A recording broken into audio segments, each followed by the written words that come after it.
Good morning to all of you. मैं Bhushan sir from West Champaran Bihar. मैं उम्मीद करता हूँ कि आप लोग बिल्कुल अच्छे होंगे, स्वस्थ होंगे, तंदुरुस्त होंगे।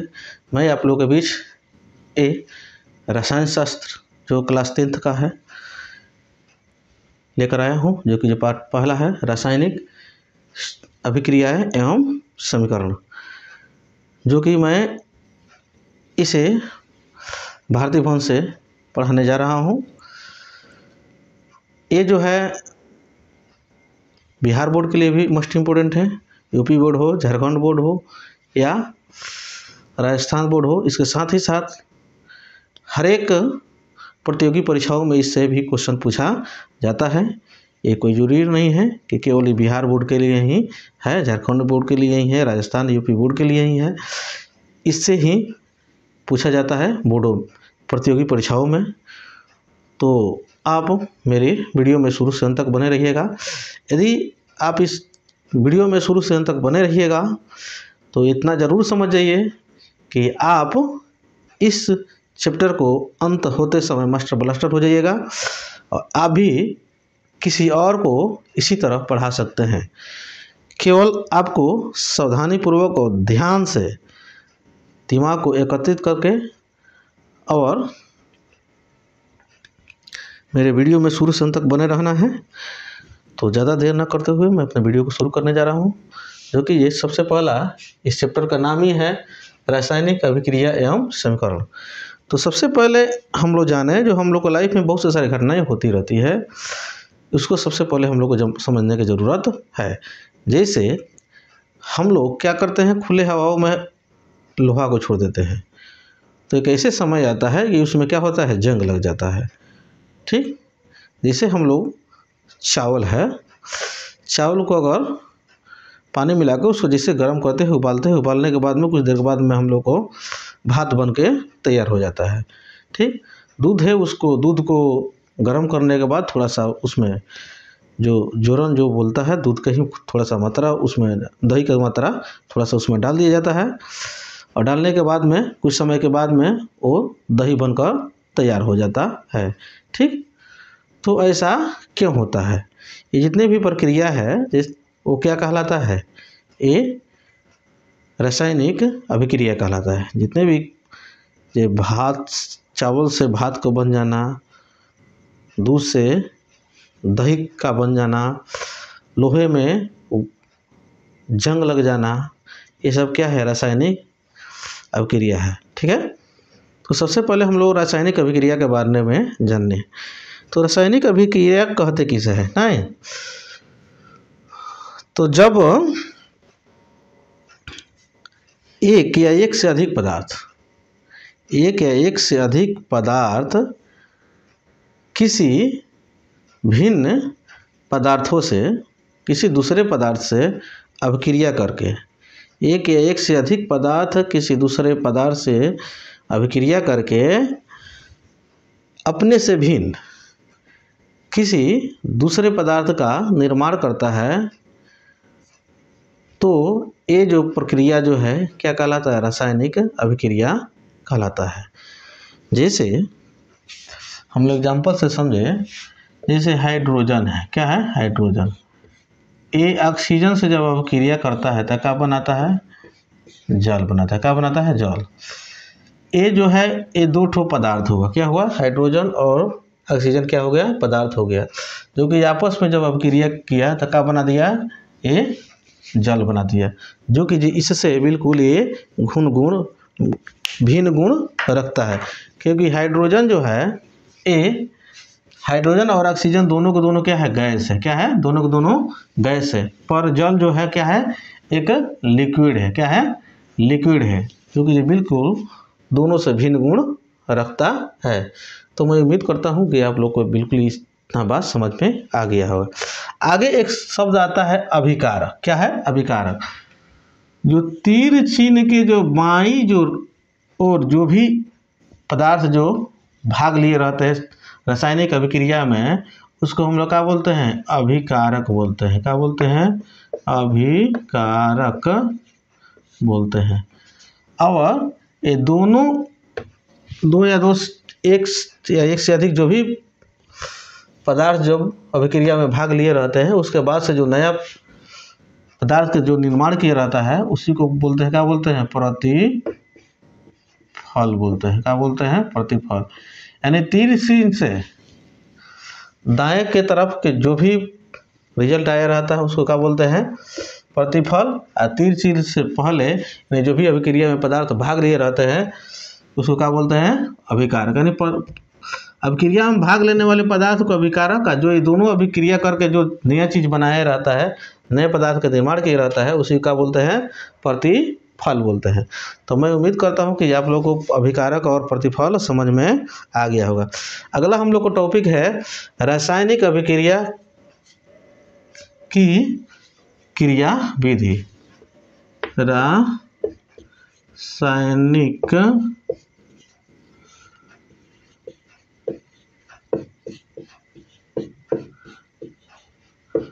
अभिक्रिया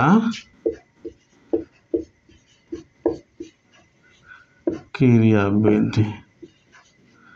रासायनिक अभिक्रिया के क्रिया विधि से क्या मतलब है,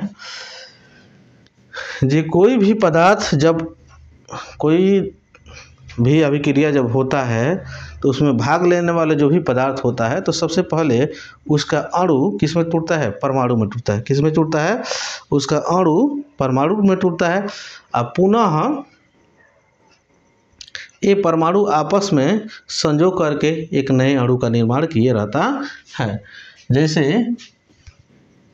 हाइड्रोजन है, हाइड्रोजन का जो दो अणु है इसको हम लोग, ये हाइड्रोजन जो है आपस में हाइड्रोजन के बीच में बंधन बनाए रहता है, इसको हम लोग इस फॉर्म में लिखते हैं। ठीक है, क्योंकि हाइड्रोजन के परमाणु संख्या 1 होता है। ठीक, तो इस डबल ए अणु है तो एक हाइड्रोजन दूसरे हाइड्रोजन से एक हाइड्रोजन के अणु दूसरे हाइड्रोजन, एक हाइड्रोजन का परमाणु दूसरे हाइड्रोजन के परमाणु से क्या कि संबंध बनाए रहेगा। क्या बनेगा, एक हाइड्रोजन दूसरे हाइड्रोजन से क्या किया संबंध बनाए रहेगा। तो यही क्या होता है, ये जो अणु जो है ये क्या किया रहता है, टूट गया रहता है। तो जैसे ही जब टूट गया इसका बंधन तो किस में हो गया, परमाणु में हो गया।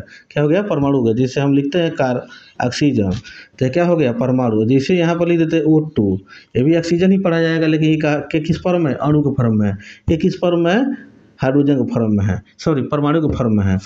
जैसे हम यहाँ पर केवल हम हाइड्रोजन लिख दें तो क्या है, ये परमाणु है। लेकिन जैसे इसको H2 लिख दे, ये भी हाइड्रोजन ही पढ़ा जाएगा, लेकिन किस फॉर्म में है, ये अणु के फॉर्म में है। तो सबसे पहले ये अणु क्या होता है, ब्रेक करता है। जो बंधन बना रहता है इसका बंधन क्या हो जाता है, टूट जाता है। जैसे ही बंधन टूटेगा तो क्या हो जाएगा, ये परमाणु के रूप ले लेगा। और जैसे फिर परमाणु के रूप ले लेगा, फिर से आपस से ये बंधन बनाकर फिर से अणु का निर्माण करेगा। उसके बाद से रासायनिक अभिक्रिया का टोटल प्रोसेस होता है। तो मैं उम्मीद करता हूँ कि ये भी आप लोग को समझ में आ गया होगा। अगला है हम लोग को रासायनिक अभिक्रिया की कुछ विशेषता है। क्या है, रासायनिक अभिक्रिया के कुछ विशेषता है, तो उसको हम लोग जाने। जो सबसे पहले ये रासायनिक अभिक्रिया के क्या क्या विशेषता है। ठीक,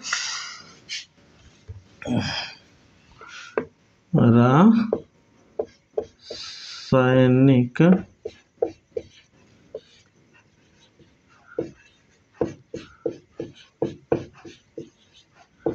अभिक्रिया के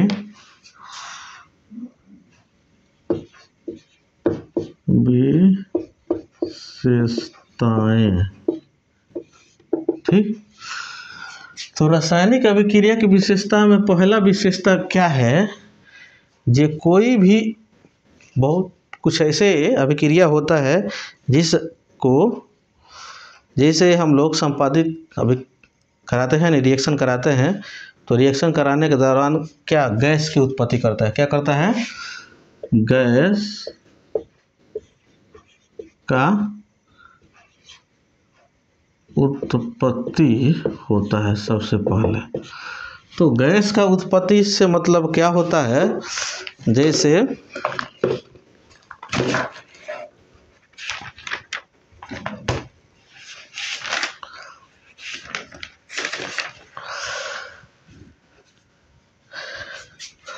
हम लोग जिंक ले ले, क्या ले, जिंक ले ले, H2SO4 से जैसे अभिक्रिया कराते हैं H2SO4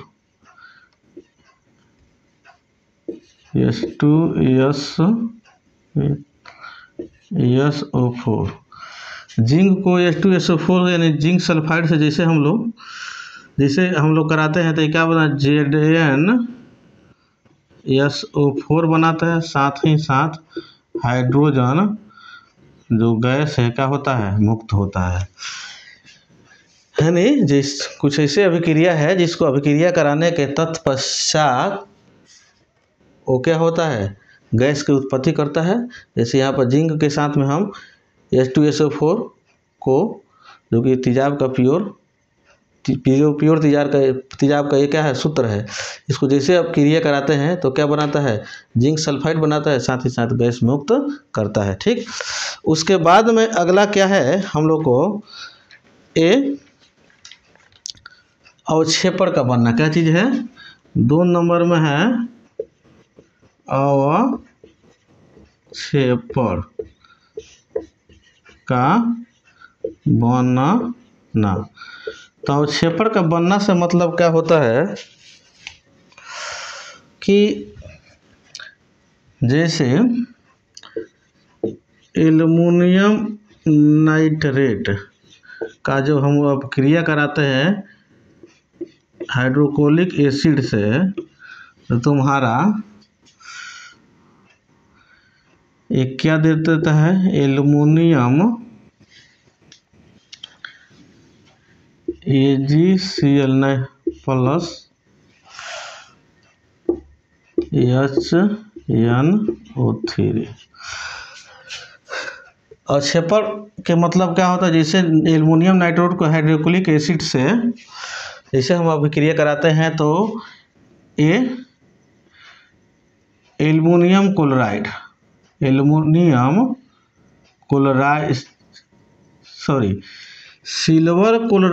सिल्वर नाइट्रेट को, किससे, सिल्वर नाइट्रेट को जैसे हम हाइड्रोक्लोरिक एसिड से जब अभिक्रिया हम कराते हैं तो क्या प्राप्त होता है, ये सिल्वर क्लोराइड प्राप्त होता है। साथ ही साथ ये हम लोग को हाइड्रोक्लोरिक जो एसिड जो है ये क्या है, ये एक प्रकार का अवक्षेप है। क्या है, अवक्षेप है, जो कि हम लोग को प्राप्त हुआ है। यही हम लोग का कहलाता है, अवक्षेपण कहलाता है। ठीक,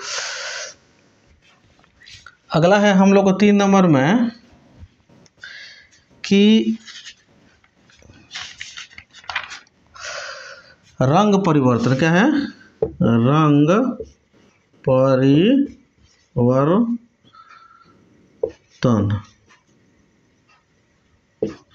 तो रंग परिवर्तन तो बहुत सारे अभिक्रिया है जिसको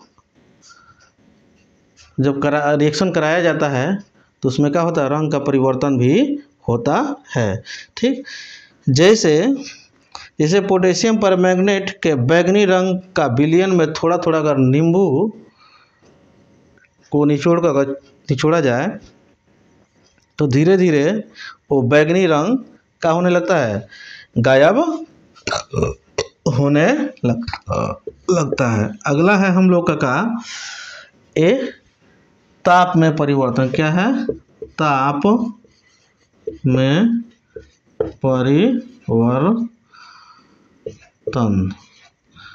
ताप में परिवर्तन से मतलब क्या होता है, जैसे जो जो चूना होता है, ठीक, तो जो चूना होता है जिसको हम लोग दीवार वगैरह पेंट करने में इस्तेमाल करते हैं, उस चूने में जैसे हम लोग पानी डालते हैं या पानी में उस चूना को डालते हैं तो क्या हो जाता है, वो गर्म हो जाता है। पानी क्या होता है, गर्म हो जाता है, यहाँ तक कि खौलना भी शुरू कर लेता है। तो पहले जो जैसे हम लोग उस चूना को जब छुएंगे इस तरह तो बिल्कुल वो ठंडा महसूस होता है। कैसा होता है, ठंडा महसूस होता है। उसके बाद से जैसे उसको उसमें पानी अगर डाला जाता है, चाहे पानी में उसको डाला जाता है तो क्या हो जाता है, गर्म हो जाता है। यही होता है क्या है, ये ताप में परिवर्तन। ठीक, अगला क्या है हम लोग को, अवस्था में परिवर्तन। क्या चीज़ में, 5वां है अवस्था में परिवर्तन। अवस्था में परिवर्तन में क्या होता है, जैसे मोमबत्ती ले लीजिए, मोमबत्ती किस अवस्था में है, ठोस अवस्था में। जैसे उसको जलाया जाता है तो जलाने के बाद में उस दो ठोस, एक तो क्या होगा, वो पिघलना शुरू हो जाएगा, लिक्विड फॉर्म में वो आ जाएगा। किस फॉर्म में, लिक्विड हो जाता है। उसके बाद से पहला अवस्था उसका चेंज हुआ, उसके बाद से जैसे वो जलेगा तो प्रकाश देता है। क्या होता है, प्रकाश देता है। साथ ही साथ हम लोग का देता है, ऊष्मा भी देता है। तो ये कहीं ना कहीं हम लोग क्या हुए, यही हम लोग क्या होता है, अवस्था साथ कार्बन डाइऑक्साइड भी देता है। ठीक, जैसे उसको जलाया जाता है तो उसमें से कार्बन डाइऑक्साइड भी निकलेगा। ठीक, तो कार्बन डाइऑक्साइड तुम्हारा कहती है गैस है। क्या है, गैस है। तो ये सब क्या हुआ, अवस्था परिवर्तन हुआ। ठीक, अगला है हम लोग का टॉपिक निकल के आता है रासायनिक समीकरण। क्या चीज आता है, अभी तक हम लोग पढ़ रहे थे रासायनिक अभिक्रिया तक, वहाँ पर रासायनिक समीकरण देखे।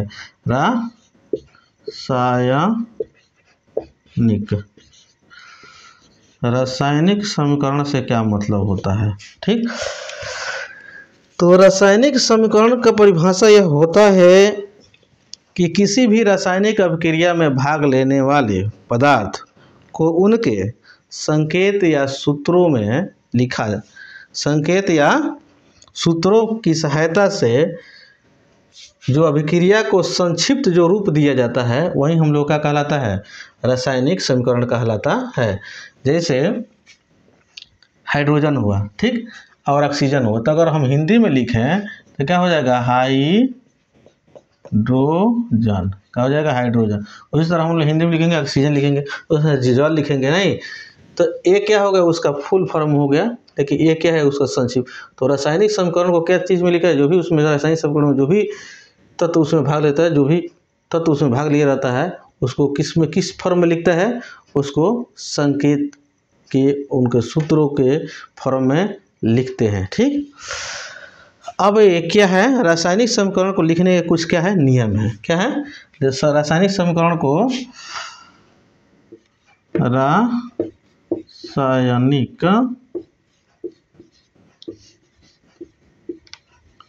समीकरण को लिखने का नियम। अब रासायनिक समीकरण को लिखने का नियम क्या है, जैसे इसी को ले लेते हैं हम। जैसे मान लीजिए जल हो गया, अब प्लस ऑक्सीजन हो गया, इसको अभिक्रिया कराए तो क्या बनाती है, सॉरी, हाइड्रोजन हो गया और ऑक्सीजन हो गया। इसको जैसे अभिक्रिया हम कराएंगे तो क्या बना देगा, जल बना देगा ना। तो इसके जो अभिकारक है, अभिकारक को कहाँ लिखा जाता है, वायु लिखा जाता है। पहला काम कि अभिकारक को क्या लिखा जाता है, वायु लिखा जाता है। और अभिकारक में जो जो पदार्थ भाग लिए रहते हैं उसके बीच में प्लस चिन्ह को दिया जाता है। ठीक, ये दूसरा बात हो गया। तीसरा बात यह है कि जो भी प्रतिफल है उसको किधर लिखा जाता है, दाईं ओर लिखा जाता है। किधर लिखा जाता है, दाईं ओर। और प्रतिफल में भी अगर एक से अधिक अगर पदार्थ अगर प्रतिफल के रूप में बनकर अगर तैयार होता है तो उसके भी बीच में क्या लिखा जाता है, प्लस चिन्ह दिया जाता है। ठीक, ये चौथा बात हो गया। ठीक, और पांचवा बात यह होता है जो अभिकारक होता है और प्रतिफल होता है उसके बीच में तीर चिन्ह का इस्तेमाल किया जाता है। यह तीर चिन्ह यह सब बताता है कि अभिक्रिया किस दिशा में हो रही है। अगर तीर चिन्ह इधर दे दिए तो अभिक्रिया इस दिशा में हो रही है, तीर के मुँह इधर घुमा दिए तो क्या हो गया, अभी क्या हो जाएगा, ये पता चलेगा जो इधर अभिक्रिया हो रहा है। कोई दिक्कत। तो ये 5 ठो क्या है, रासायनिक समीकरण को लिखने का नियम होता है। ठीक, अगला हम लोग को क्या आता है, संतुलित एवं असंतुलित रासायनिक समीकरण। तो पहले हम लोग जाने संतुलित रासायनिक समीकरण किसे कहते हैं। यदि अभिक्रिया में भाग लेने वाले जो भी पदार्थ है, क्या है, अभिक्रिया में भाग लेने वाले जो भी पदार्थ है उसमें अभिकारक और प्रतिफल के परमाणुओं की संख्या अगर बराबर होता है तो रासायनिक समीकरण क्या कहलाता है? संतुलित रासायनिक समीकरण कहलाता है। जैसे हम एग्जाम्पल में ले लें H2 प्लस Cl2, ये बनाता है 2HCl। ठीक, तो हम क्या बोले हैं? संतुलित के संतुलित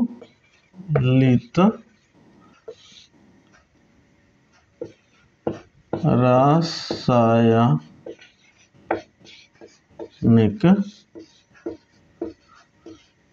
समीकरण। तो संतुलित रासायनिक समीकरण में यह होता है जे इसमें अभिकारक में जितने परमाणु की संख्या जो होता है, अभिक्रिया जब करता है तो प्रतिफल में उतना ही परमाणु की संख्या होना चाहिए, तभी ये संतुलित रासायनिक समीकरण कहलाएगा। जैसे देखिए इसमें हाइड्रोजन की संख्या कितना है? 2 है। इधर भी हाइड्रोजन की संख्या कितना है? 2 है। यहाँ पर 2 जो लिखे हैं तो हाइड्रोजन के लिए भी है और क्लोरीन के लिए भी है। इधर क्लोरीन की संख्या कितना है? 2 है। इधर भी क्लोरीन की संख्या 2 है। तो इसी को हम लोग क्या बोलेंगे? संतुलित रासायनिक समीकरण बोलेंगे। अगला है हम लोग को असंतुलित रासायनिक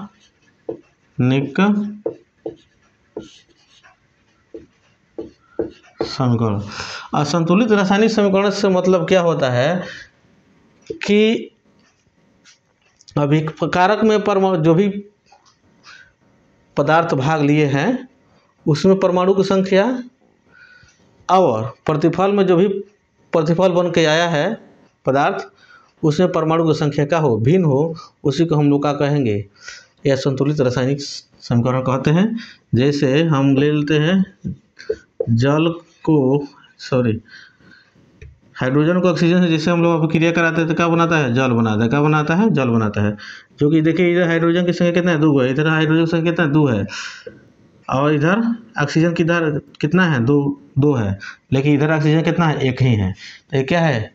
असंतुलित है, यानी अनबैलेंस इक्वेशन है। ठीक, अब इसको हम लोग क्या करना है? संतुलित करना पड़ेगा। क्योंकि संतुलित इसलिए करना पड़ेगा क्योंकि जो अगर असंतुलित समीकरण होता है तो रसायन शास्त्र में इसका कोई वैल्यू नहीं है। क्योंकि रसायन बताया जाता है जो कोई भी पदार्थ जो क्रिया में भाग लेता है तो और जो प्रतिफल बनाता है तो उसका बैलेंस सेम रहना चाहिए। क्योंकि अभिकारक में जो अभिक्रिया होता है, अभिकारक की तरफ जो भी अभिक्रिया होता है, रासायनिक अभिक्रिया होता है, तो उसमें जो भी पदार्थ भाग लिए रहता है, जो चीज़ जो अगला पदार्थ बनाता है तो दोनों में नहीं, उसमें उसको नहीं बनाते समय उसमें नष्ट हो सकता है और नहीं कोई एक्स्ट्रा उत्पन्न हो सकता है। ठीक, ये सेम ही सेम रहता है। अभी हम लोग समझेंगे क्यों सेम रहता है। सबसे पहले कैसे सेम रहता है? सबसे पहले हम लोग जाने जे असंतुलित रासायनिक समीकरण को संतुलित कैसे किया जाता है। ठीक, तो कुछ विधि है जिसके तहत से हम लोग इसमें 5 एग्जाम्पल दिया हुआ है जिसको हम लोग संतुलित करके हम लोग जानने का प्रयास करेंगे। ठीक, जैसे पहला उदाहरण हम लोग को निकल के आता है, क्या है? जैसे Mg प्लस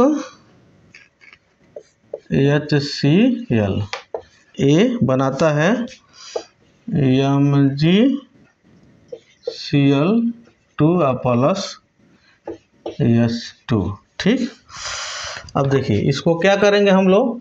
अभिकारक वाला एक तरफ और प्रतिफल वाला एक तरफ लिखेंगे। Mg लिख दिए, H हाइड्रोजन लिख दिए और क्लोरीन लिख दिए। इसको अलग अलग कर दीजिए। इसको लिख दिए MgCl, उसके बाद में H। Mg इधर कितना है? 2 गो है। इधर कितना है? Mg 1 ठो है। इधर क्लोरीन कितना है? 2 गो है। इधर हाइड्रोजन कितना है? 2 गो है। इधर मैग्नीशियम कितना है? 1 गो है। हाइड्रोजन कितना है? 1 है। क्लोरीन कितना है? 1 है। अब देखिए मैग्नीशियम बैलेंस है। हाइड्रोजन इधर भी गड़बड़ है, हाइड्रोजन इधर भी गड़बड़ है, क्लोरीन इधर भी गड़बड़ है, क्लोरीन इधर भी गड़बड़ है। तो सबसे पहले हम लोग क्या करेंगे, इसको बैलेंस करेंगे। जैसे इसको बैलेंस करेंगे तो हाइड्रोजन को पहले हम देखते हैं। हाइड्रोजन को जैसे हम लोग माने ऐसे अंक से गुणा करना है हम लोग को, ताकि एक क्या हो जाए, एक दूसरे से बराबर हो जाए। अगर मान लीजिए अगर इसमें हम क्या करेंगे, इसको गुणा करके और भाग करके भी ले सकते हैं, लेकिन गुणा करना सबसे आसान होता है हम लोग को, इसको गुणा ही करेंगे हम लोग। तो जैसे हम लोग 2 से गुणा करते हैं तो हाइड्रोजन कितना हो जाएगा, 2 हो जाएगा। तो जब हाइड्रोजन के साथ में ही क्लोरीन भी है, देखिए यहाँ पर हाइड्रोजन के साथ में क्लोरीन, तो हाइड्रोजन में 2 से गुणा किए हैं तो इसको भी 2 से गुणा करना पड़ेगा। 2 से गुणा हो गया। जैसे एक ही घर में 2 मेहमान आते हैं, तो एक आदमी को जब रसगुल्ला खिलाया जाएगा तो दूसरा का आदमी को भी रसगुल्ला खिलाना पड़ेगा। ठीक है, सेम वही बात समझिए। तो अब देखिए, अब जैसे 2 हम इसमें गुणा किए तो हाइड्रोजन भी 2 हो गया, हाइड्रोजन 2 चाहिए था। क्लोरीन भी 2 हो गया, क्लोरीन 2 चाहिए था। मैग्नीशियम ऑलरेडी बैलेंस है, ये है। अब इसमें क्या करना, जिस अंक से हम लोग गुणा किए हैं ना, बस उसी अंक को यहाँ पर क्या करना, ले आकर बैठा देना, बस ये बैलेंस होकर चला जाए। यहाँ पर देख सकते हैं आप, मैग्नीशियम के परमाणु भी 2, इधर भी 2, सॉरी 1, इधर भी 1, इधर भी 1। हाइड्रोजन भी इधर भी 2, इधर भी 2, इधर हाइड्रोजन इधर 2, इधर हाइड्रोजन 2। क्लोरीन इधर 2 और क्लोरीन इधर भी 2, जो कि बैलेंस होकर बिल्कुल हम लोग का चलाया। ठीक, 2 नंबर पहला एग्जाम्पल था, इधर दूसरा एग्जाम्पल हम लोग समझे।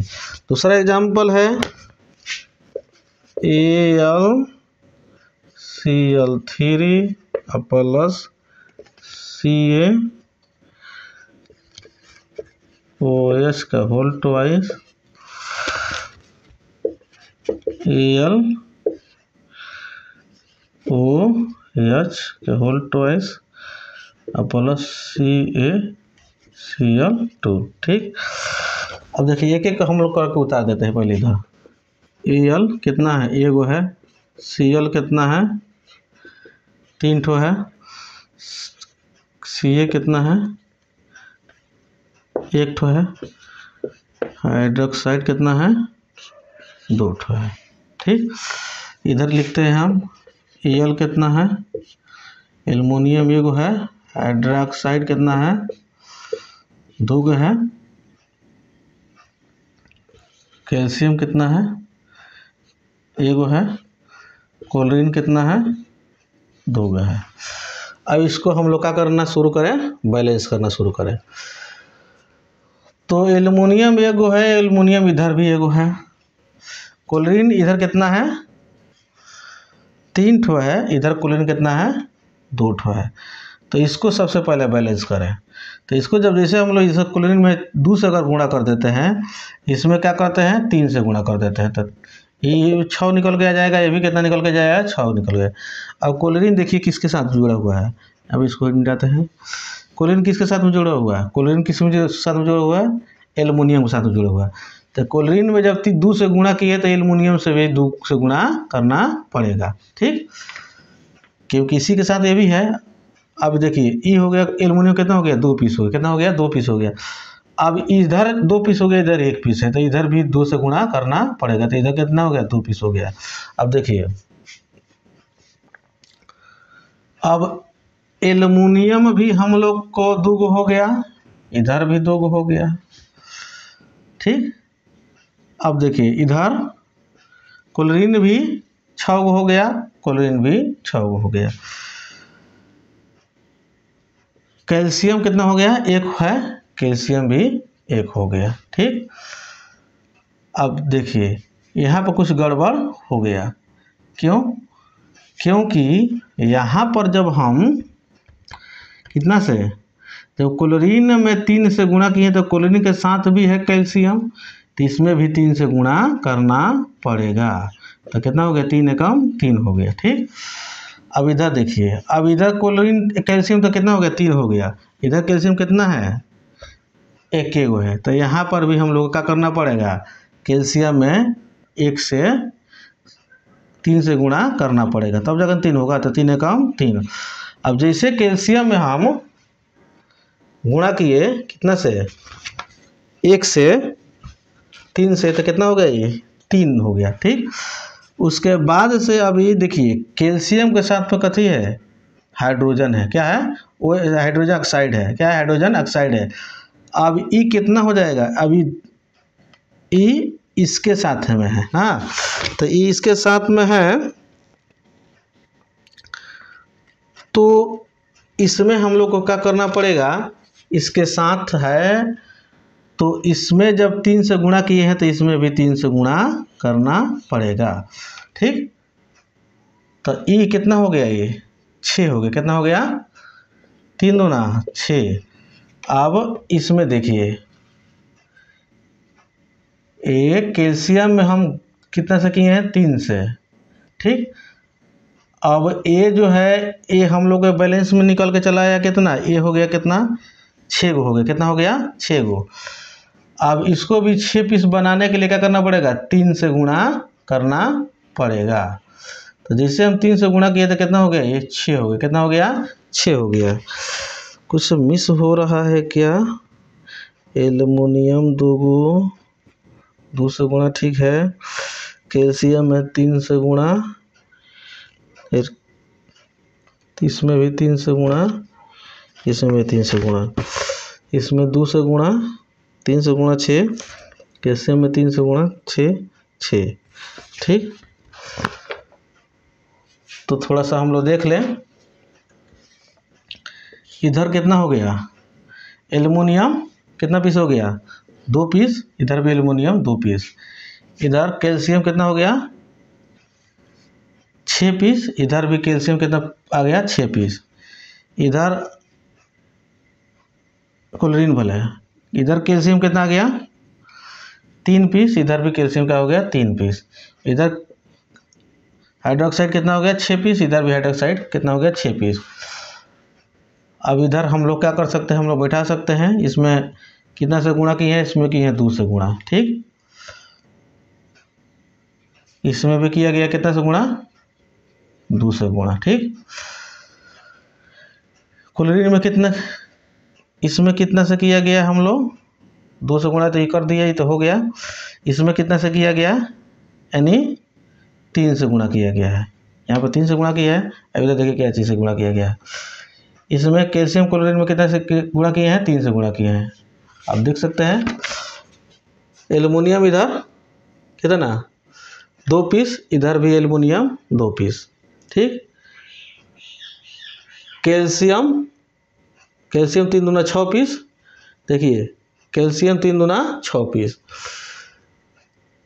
इधर 6 पीस हो गया, इधर भी कैल्शियम देख सकते हैं 6 पीस, इधर भी कैल्शियम 6 पीस हो गया, ठीक।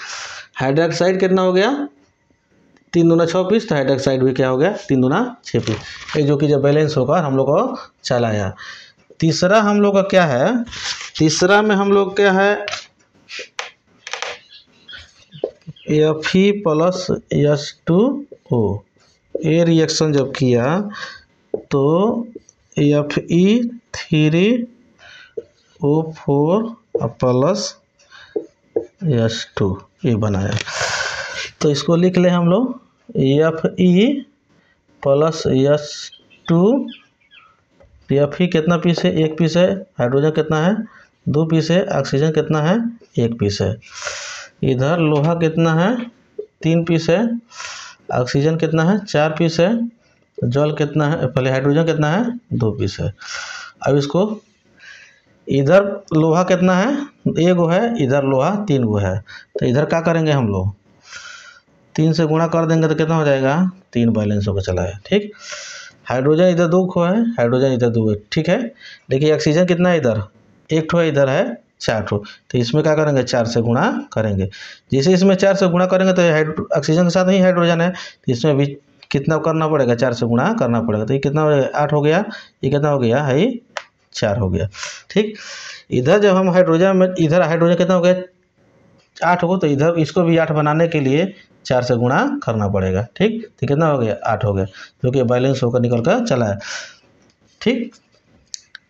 अब देखिए इधर लोहा में 3 से गुणा किया तो 3 यहाँ पर बैठा देंगे, ठीक। हाइड्रोजन में कितना से किए हैं 4 से गुणा किए हैं तो 4 बैठा दिए, हाइड्रोजन ऑक्सीजन दोनों एक साथ ही में है। अब देखिए इधर इसमें तो कोई दिक्कत ही नहीं है, इसमें किस हाइड्रोजन कितना किए हैं, 4 से किए हैं। जो कीजिए, जो चीज़ से हम लोग गुणा करना है नो, वही चीज़ को हम लोग क्या करना है, नीचे लाकर बैठा देना है। ठीक, अगला जो है हम लोगों का आता है 3 नंबर हो गया, ये 4 नंबर। देखिए 4 नंबर में है KCl3, O3 है, O3 एप्पल, ये रिएक्शन करता है तो KCl प्लस O2 बनाया। तो इधर लिखिए K लिख दीजिए, Cl लिखिए, O लिख दीजिए। इधर 1 पीस है, इधर 1 पीस है, इधर 3 पीस है। ये K कितना है, 1 पीस है, और Cl कितना है, 1 पीस है, ऑक्सीजन कितना है, 2 पीस है। ठीक, ये देखिए बैलेंस है, लेकिन ये गड़बड़ है। ठीक, इसमें क्या कर दीजिए, 2 से गुणा कर दीजिए। अगर इसमें कर देते हैं कितना से, 3 से, तो ये निकल के जाएगा 6, ये निकल के जाएगा 6। ठीक, अब देखिए इसमें किए हैं कितना से, 2 से गुणा किए हैं। 2 से गुणा किए तो ये तीनों एक साथ में है, तो तीनों में 2 से गुणा करना पड़ेगा, यानी 2 एकम 2, 2 एकम 2। ठीक, अब देखिए अभी क्या हो गया, अनबैलेंस हो गया। क्यों अनबैलेंस हो गया, इधर 2 ठोक के है, इधर 1 ही के है, तो इधर भी 2 बनाना पड़ेगा। तो 2 बनाएंगे तो इसको 2 बनाएंगे तो इसमें बनाना पड़ेगा, ये दोनों कथी है, साथ में है। तो 2 एकम 2, और ये कितना हो गया, 2 एकम 2। अब देखिए बैलेंस होकर चला आया। इधर भी 2 के 2 पीस, इधर भी के 2 पीस, इधर भी कुल Cl 2 पीस, इधर भी Cl 2 पीस, इधर भी O 2 पीस, इधर 6 पीस, इधर भी 6 पीस। तो जिस अंश गुणा किए हैं उस अंक को यहाँ पर लिख देंगे। बस इधर 2 हो गया, इसमें भी 2 से हम लोग गुणा किए हैं। इसमें किसने से गुणा किए हैं, हम लोग 3 से गुणा किए हैं। देखिए के 2 piece, K 2 piece, Cl 2 piece, Cl 2 piece, O 6 piece, O 6 piece, जो कि बिल्कुल बैलेंस होकर चला आया। 5वां नंबर क्या है हम लोग का, जे Al प्लस H2SO4 ये आपस में अभिक्रिया कराया, तो Al2SO4 का होल ट्वाइस और प्लस H2। अब देखिए एक एक तत्व अलग अलग हम लोग लिखें। जैसे Al हो गया ना, H2 हो गया ना, H2 कितना है, 2 पीस है, 1 पीस है। SO4, इधर भी SO4 है, इधर भी SO4 है, इसलिए इसको एक ही साथ में हम लिख लेंगे, कंपाउंड के ही रूप में लिख लेंगे। ठीक, तो SO4 हो गया, कितना पीस है, 1 पीस है। ठीक, इधर Al कितना है, 2 पीस है, SO4 कितना है, 2 पीस है, H2 कितना है, ये 2 पीस है। अब देखिए अनबैलेंस है, इधर 2 ठो Al है, इधर 1 ठो Al, इधर 2 ठो Al है। इसमें क्या करेंगे, 2 से गुणा करेंगे। जैसे 2 से गुणा करेंगे तो ये क्या हो गया, दोनों बराबर होकर चला है। ठीक, अभी देखिए हाइड्रोजन कितना पीस है, हाइड्रोजन 2 पीस इधर भी है, हाइड्रोजन 2 पीस इधर बराबर है। लेकिन SO4 कितना है, इधर 1 पीस है, इधर 2 पीस है, तो इसको भी 2 बनाने के 2 से गुणा करेंगे। जैसे इसमें 2 से गुणा करेंगे तो इसमें भी 2 से गुणा करना पड़ जाएगा। ठीक, क्योंकि दोनों क्या है, साथ में ही है। ठीक, अब जैसे ही इसको कि ये 2 से गुणा तो है, तो 2 हो गया, ये तो दोनों बराबर हो गए, लेकिन है अनबैलेंस हो गया। तो इसमें भी क्योंकि ये 2 दूना 4 हो गया, तो इसमें भी 2 से गुणा कर दो, पर 2 दूना 4 निकल कर चला है। यानी जिसमें अगर कम हो रहा है नो, तो देख लेंगे जो हम किस अंक से हम गुणा करेंगे ताकि दोनों बराबर। जैसे इसमें 1 ठो ऑलरेडी एल्युमिनियम था, इधर 2 ठो एल्युमिनियम था, तो अब सिंपल बात है जो 1 को 2 बनाने के लिए किस अंक से गुणा करना पड़ेगा, 1 को 2 बनाने के लिए 2 से गुणा करना पड़ेगा। इधर हाइड्रोजन 1 पीस था, इधर हाइड्रोजन यहाँ पर SO4 कितना था, 2 पीस, 1 पीस था, इधर कितना है, 2 पीस था। इसको 2 बनाने के लिए क्या करना पड़ा, हमको 2 से गुणा करना पड़ा।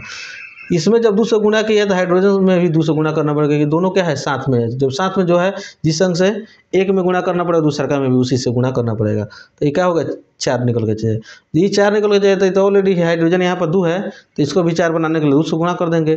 बस जो चीज़ इससे गुणा हम कर दिए किए हैं उसी चीज़ को यहाँ पर लेकर हम लोग क्या करेंगे बैठा देंगे। 2 से गुणा किए हैं इसमें भी, एल्युमिनियम में भी, इसमें भी 2 से गुणा किए 2 बैठा दिए। इसमें केवल हाइड्रोजन में 2 से गुणा किए हैं, बस यहाँ पर हाइड्रोजन में 2 बैठा दिए, बस केवल मामला निकल का चला है। ये था हम लोग का थी बैलेंसिंग करने का नियम। तो मैं उम्मीद करता हूँ कि आप लोग को ये अच्छे से समझ में आ गया। कोई खास ये नहीं है, बिल्कुल सिंपल है। केवल देख लेना है हम लोग को जो किस अंक में किस अंक से गुणा करने से क्या प्राप्त हो रहा है। ठीक है, जितना आवश्यकता है उसी से हम लोग गुणा करते जाएंगे, हम लोग इन सब तक पहुंचते जाएंगे। ठीक, अगला है हम लोग को क्या, ये संतुलित रासायनिक समीकरण हम लोग को समझ में आगे, इसको हम लोग कवर कर लिए। अगला है हम लोग को रासायनिक समीकरणों से प्राप्त होने वाली सूचनाएं। तो रासायनिक समीकरण से प्राप्त होने वाला सूचनाएं। अब रासायनिक समीकरण से प्राप्त होने वाले सूचना से मतलब क्या है, ये सबसे पहले कोई भी रासायनिक समीकरण लिखा जाता है तो उनके संकेत और सूत्र में लिखा जाता है। किस में लिखा जाता है, उसको लिखने के लिए हमको क्या चाहिए, जो भी अभिकारक होता है और प्रतिफल होता है उसको क्या चीज़ में लिखते हैं हम लोग, संकेत और सूत्र में लिखते हैं। उसके बाद से दूसरा सूचना, ये पहला सूचना हो गया।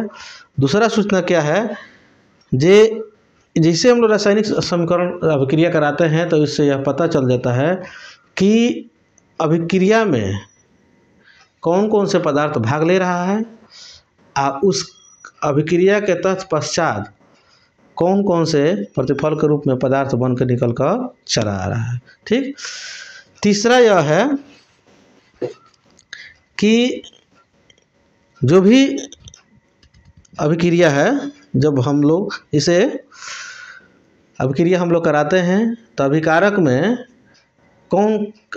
में कितने परमाणु भाग लिए, और वो परमाणु अभिक्रिया के बाद अभिकारक में प्रतिफल में कितने परमाणु बनकर आया, इससे भी पता चलता है। अगला हम लोग को क्या है 4 नंबर में, कि अभिकारक और प्रतिफलों के मोलों को जानकारी मिलता है। जब अभिकारक में कितने मोल हैं और प्रतिफल में भी कितने मोल है। ठीक, उसके आयतन के भी पता चलता है, उसके गैसीय अवस्था के भी पता चलता है। तो एक एक करके हम लोग एग्जाम्पल से हम लोग समझ लें। जैसे हम लोग लेते हैं N2+H2, ये बना देता है HN3, यानी बना देता है क्या, अमोनिया बना देता है। क्या बनाता है, अमोनिया।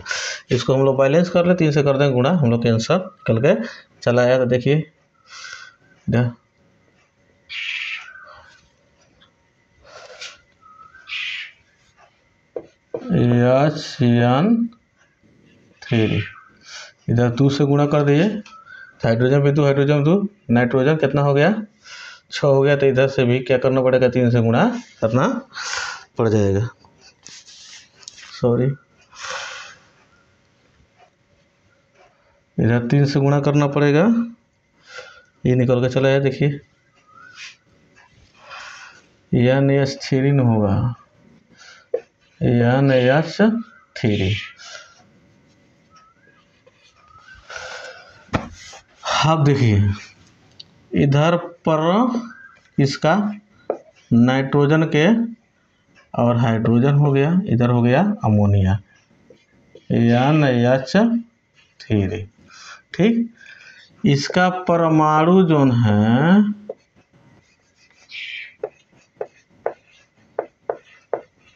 इसमें जो परमाणु की संख्या कितना है, 2 ठो है। इसमें परमाणु की संख्या कितना है, परमाणु की संख्या कितना है, 2 ठो है, हाँ सॉरी 3 दूना 6 होगा, 3 दूना 6 पीस है। इधर अणु कितना है, 2 पीस है, कितना है, 2 पीस है। तो ये हम लोग को कौन कौन से अणु कितना कितना अणु भाग लिया, परमाणु भाग लिया तो कितना अणु बनाया, इसका हम लोग को पता चल गया।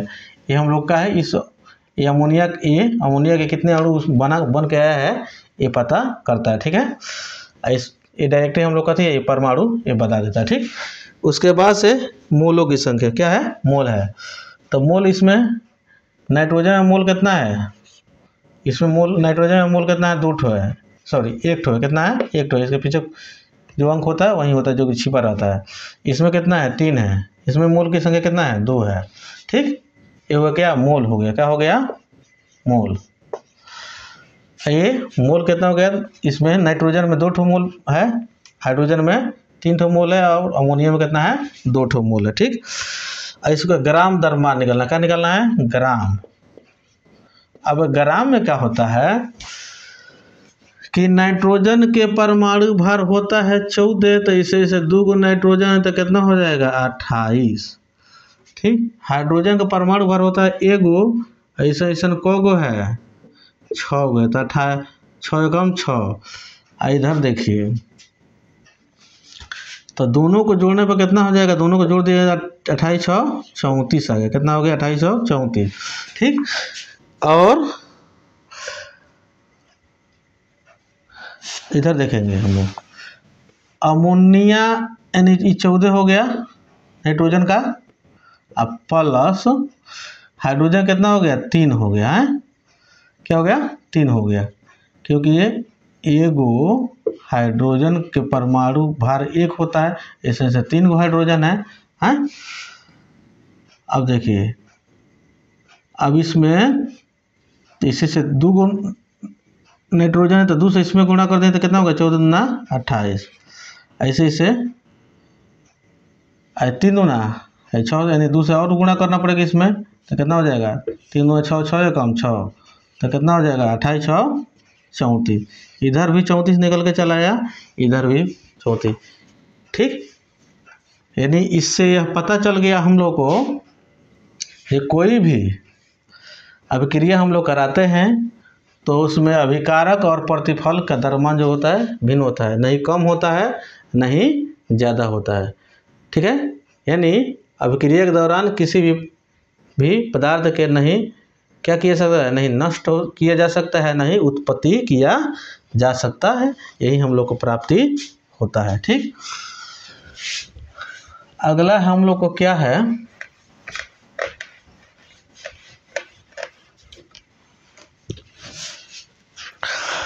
रासायनिक समीकरण के उपयोग से लाभ।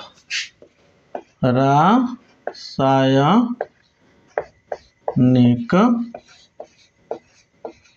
समीकरण से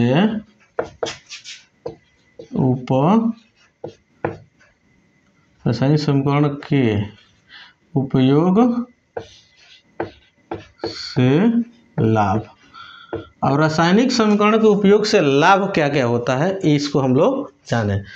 तो सबसे पहले लाभ यह है कि उसको जैसे हम लोग संकेत में लिखते हैं, क्या चीज़ में लिखते हैं, जैसे हम लोग संकेत के फॉर्म में हम लोग लिखते हैं, शॉर्ट फॉर्म में लिखते हैं, तो लिखते समय हम लोग को क्या हो, समय की बचत होता है, कागज़ कलम भी कम लगता है। जैसे हमको लिखना है ऑक्सीजन, ऑक्सीजन, अब कितना जगह भी लगा, समय भी लगा, हमारा स्याही भी ज़्यादा लगा। लेकिन अगर वहीं हमको लिखना है संकेत में तो ट्राक से लिख दिए, समय भी कम लगा, जगह भी कम लिया, स्याही भी कम लगा, ठीक। तो सबसे पहला लाभ यह होता है। दूसरा का लाभ यह है कि जब हम लोग रासायनिक समीकरण में को लिखते हैं तो लिखते समय उसमें कौन कौन से पदार्थ भाग लिया है, उसमें उस पदार्थ के कितने कितने परमाणु भाग लिए हैं, जो दोनों एक या एक से अधिक जो पदार्थ जो अभिक्रिया करके ये नए पदार्थ का जो निर्माण किया है उसमें कितने कितने परमाणु का है, इससे पता चल जाता है। लेकिन हम लोग जैसे इसको इस फॉर्म में लिखते हैं, जिसे हम लिखें हाइड्रोजन प्लस ऑक्सीजन, ये भाग अभिक्रिया किया तो क्या बना दिए, जल बना दिए। ठीक, अब इससे पता नहीं चल रहा जिसमें कि हाइड्रोजन और ऑक्सीजन के कितने कितने परमाणु भाग लिए कि जल बनाया। ठीक, ना इसका सूत्र की जानकारी हो रहा है। अगर वहीं हम लिखते हैं H2 प्लस O2, लिखते हैं H2, तो इससे पता हम लोग चल रहा है इसमें कितने कितने ऑक्सीजन के कितने कितने हाइड्रोजन के परमाणु भाग लिए हैं, तब जाकर जल बनाया। लेकिन इससे पता नहीं चलता था। सबसे लाभ यह है। ठीक, और जो सबसे बड़ा ये है जो इस समीकरण को लिखने में जो भी हम लोग संकेत का इस्तेमाल करते हैं, ये पूरे विश्व में, पूरे वर्ल्ड में इसका वैल्यू है। क्योंकि हिंदी में जो अगर हम लोग लिखते हैं, इस तरह हम लोग लिखते हैं, तो हो सकता है कि भारत के बहुत ऐसे जगह पर भी इसका वैल्यू ना हो। ये बहुत ऐसे जगह है भारत में ही जहाँ पर लोग को हिंदी जानकारी नहीं है।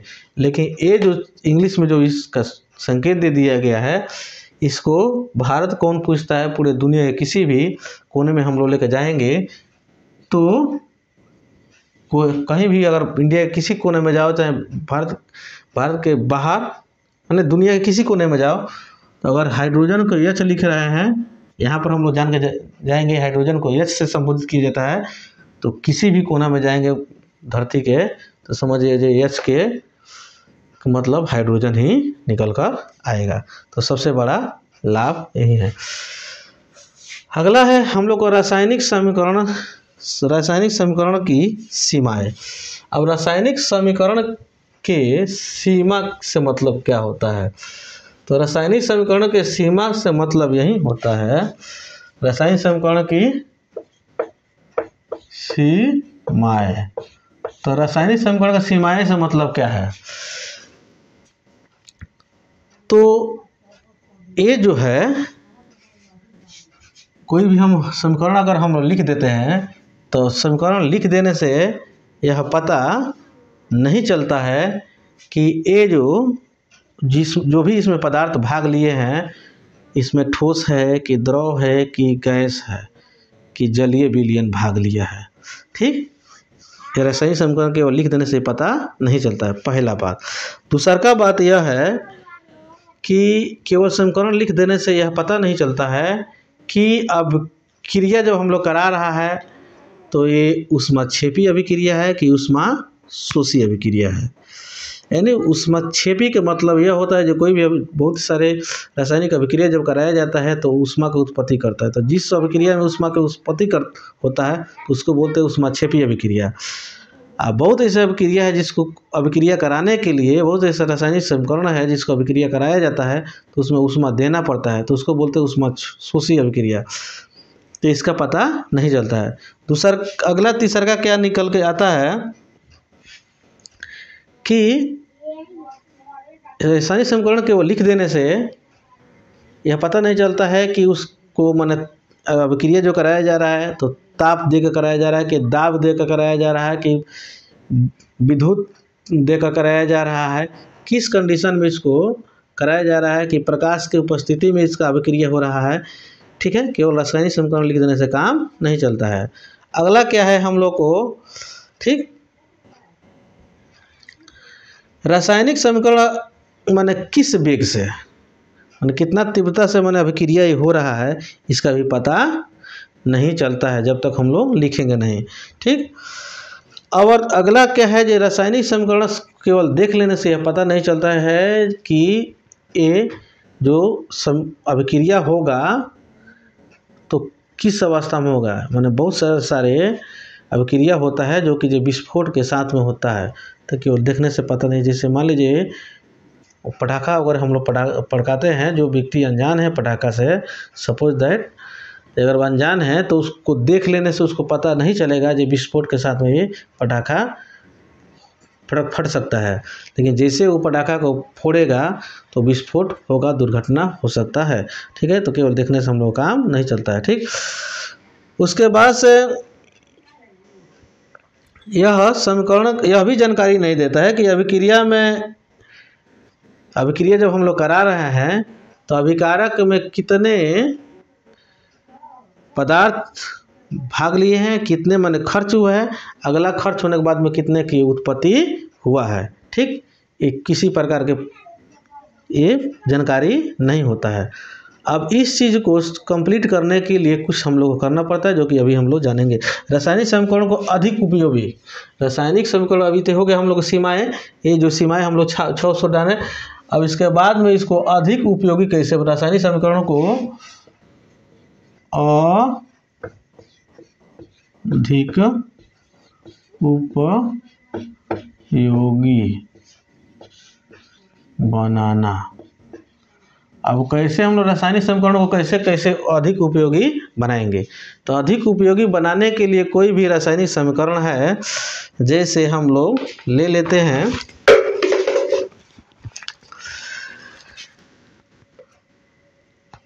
Calcium carbonate,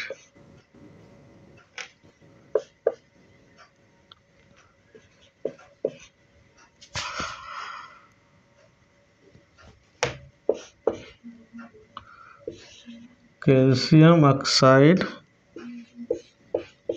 plus carbon dioxide.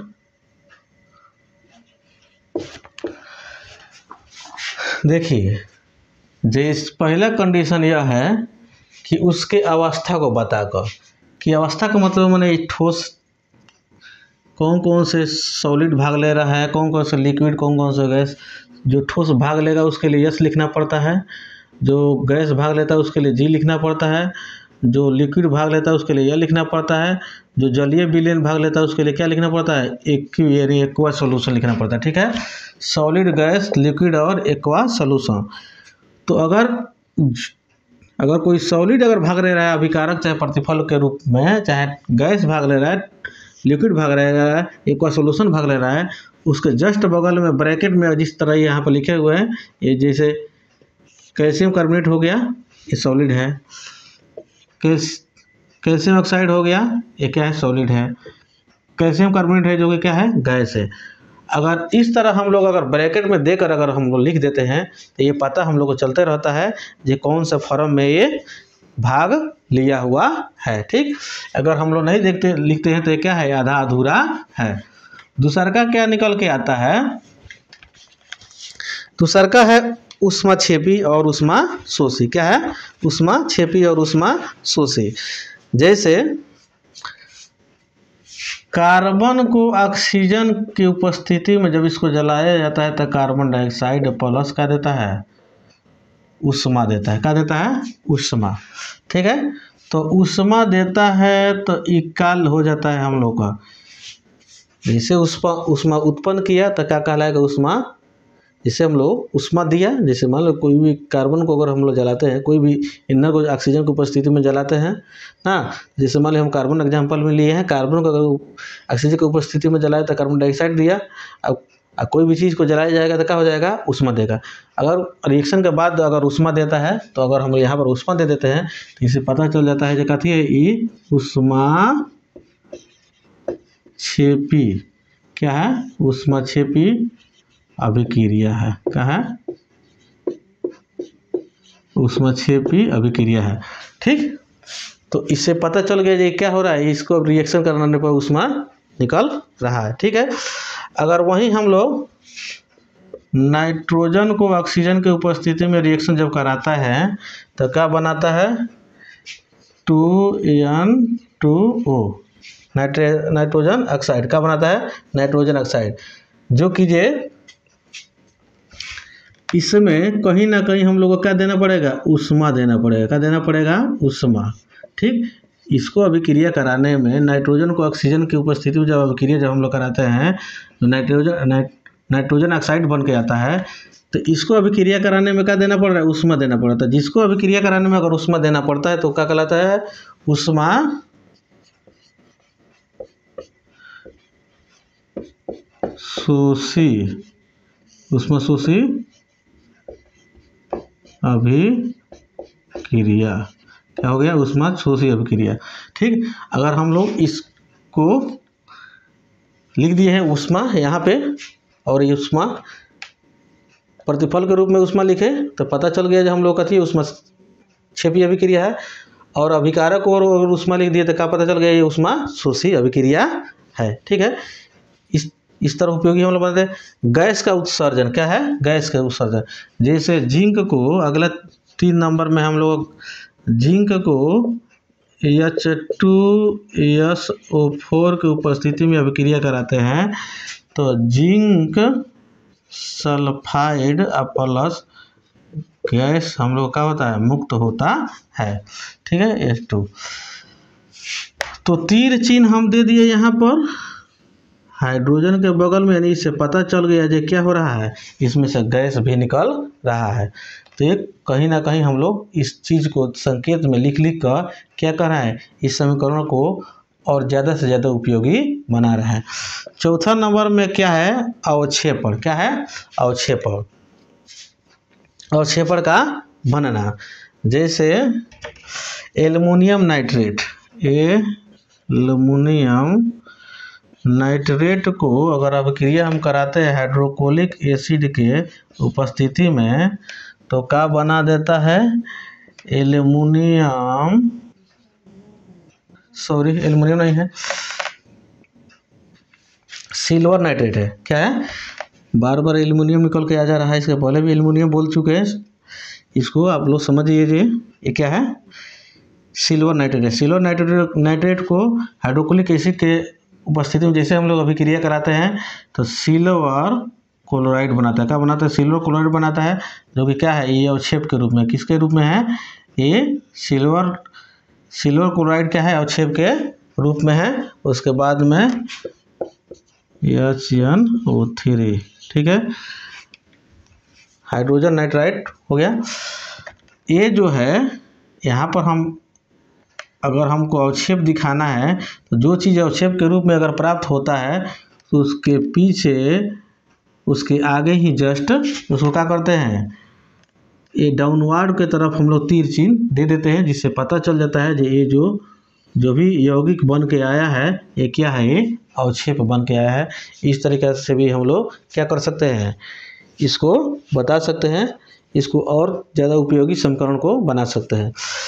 5वां नंबर में हम लोग का क्या है कि अभिक्रिया की होने की कुछ शर्त है।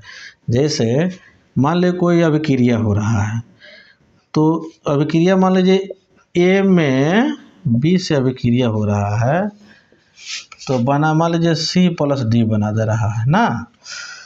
तो किस कंडीशन में इसको अभिक्रिया करा रहे हैं, ताप के कंडीशन में करा रहे हैं कि दाब के कंडीशन में करा रहे हैं कि प्रकाश के कंडीशन में करा रहे हैं कि क्या, ताप दाब प्रकाश या विद्युत।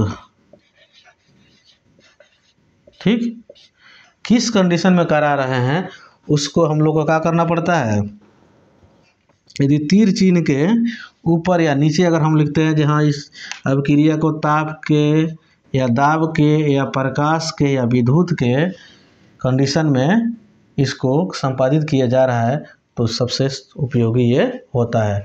अगला है हम लोग को क्या है, अगला है उत्क्रमणीयता। उत्क्रमणीयता के क्या मतलब यह होता है, जैसे मान लीजिए N2+H2 ये बना देता है, क्या है, ये बना दिया, ये ऐसे चला गया और ये ऐसे हो गया, ये बना देता है अमोनिया 2NH2।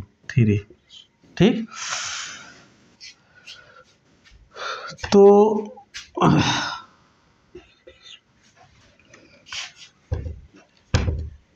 इससे मतलब यह होता है, इधर तीर मार दिए हैं, हाफ तीर जैसे दिख रहा है, ये इधर भी है, यही उत्क्रमित का सिंबल है।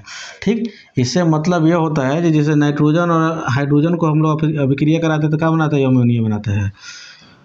और इधर चिन्ह के मतलब यह होता है कि अमोनिया को जैसे हम लोग फिर से ब्रेक करेंगे, तोड़ेंगे, तो वैसे नाइट्रोजन और हाइड्रोजन भी अलग हो सकता है। यही हम लोग का होता है, क्या होता है, उत्क्रमणीयता का मतलब यही होता है। ठीक, जैसे मान लीजिए कोई गाड़ी पटना से खुल रही है, पटना से खुल रही है, कहाँ के लिए, गोरखपुर के लिए। तो उसमें आप लोग ध्यान से देखे होंगे ट्रेन पर कुछ ऐसे सिंबल दिया रहता है। इससे मतलब यह होता है गाड़ी ये पटना से गोरखपुर जाती है, गोरखपुर से गाड़ी पटना आती है। सेम चीज़ यहीं पर है जी, यानी नाइट्रोजन प्लस हाइड्रोजन से हम लोग अमोनिया बना सकते हैं, फिर अमोनिया से हम लोग क्या बना सकते हैं, नाइट्रोजन प्लस हाइड्रोजन बना सकते हैं। ठीक, ये रहा हम लोग को रासायनिक समीकरणों को कैसे हम लोग उपयोगी बना सकते हैं। ये 5 तो हम लोग का क्या हुआ, ये तरीका हुआ। इस तरीके से हम लोग क्या बना सकते हैं, इसको बना सकते हैं। ठीक, अगला क्या है जी, अब हम लोग को पढ़ना है ये रासायनिक समीकरण कितने प्रकार के होते हैं। रासायनिक समीकरण के क्या पढ़ना है, प्रकार पढ़ना है। रासायनिक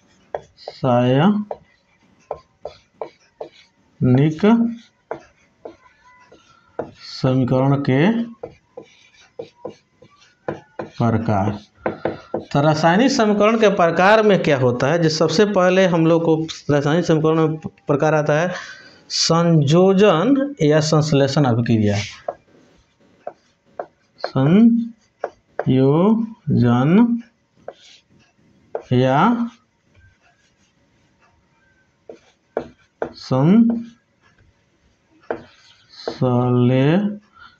संश्लेषण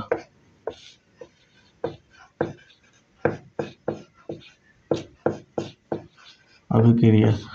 संयोजन या संश्लेषण अभिक्रिया से मतलब क्या होता है जी, यदि दो पदार्थ, किसी भी अभिक्रिया में दो पदार्थ मिलकर एक यौगिक के निर्माण करते हैं तो उसी को हम लोग क्या बोलते हैं, संयोजन या संश्लेषण अभिक्रिया बोलते हैं।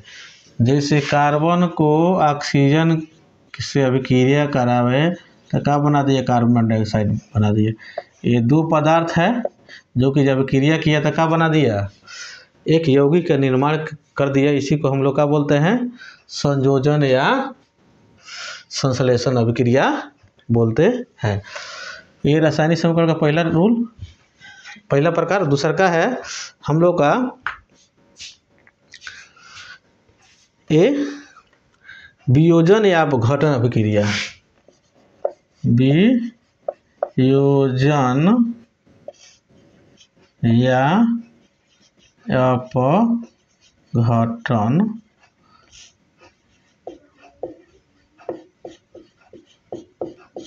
अभिक्रिया। वियोजन या अपघटन अभिक्रिया से मतलब क्या होता है कि इसमें था संयोजन या संश्लेषण में जो दो पदार्थ मिलकर एक यौगिक बनाएगा, लेकिन इसमें एक यौगिक टूटकर दो या दो से अधिक पदार्थ के निर्माण करता है। जैसे कैल्शियम कार्बोनेट ए टूटता है, कैल्शियम कार्बोनेट ए टूटता है तो calcium oxide plus carbon dioxide जो कि ये बनाता है। ठीक, तो ये तो है एक यौगिक हुआ जो कि ये टूटकर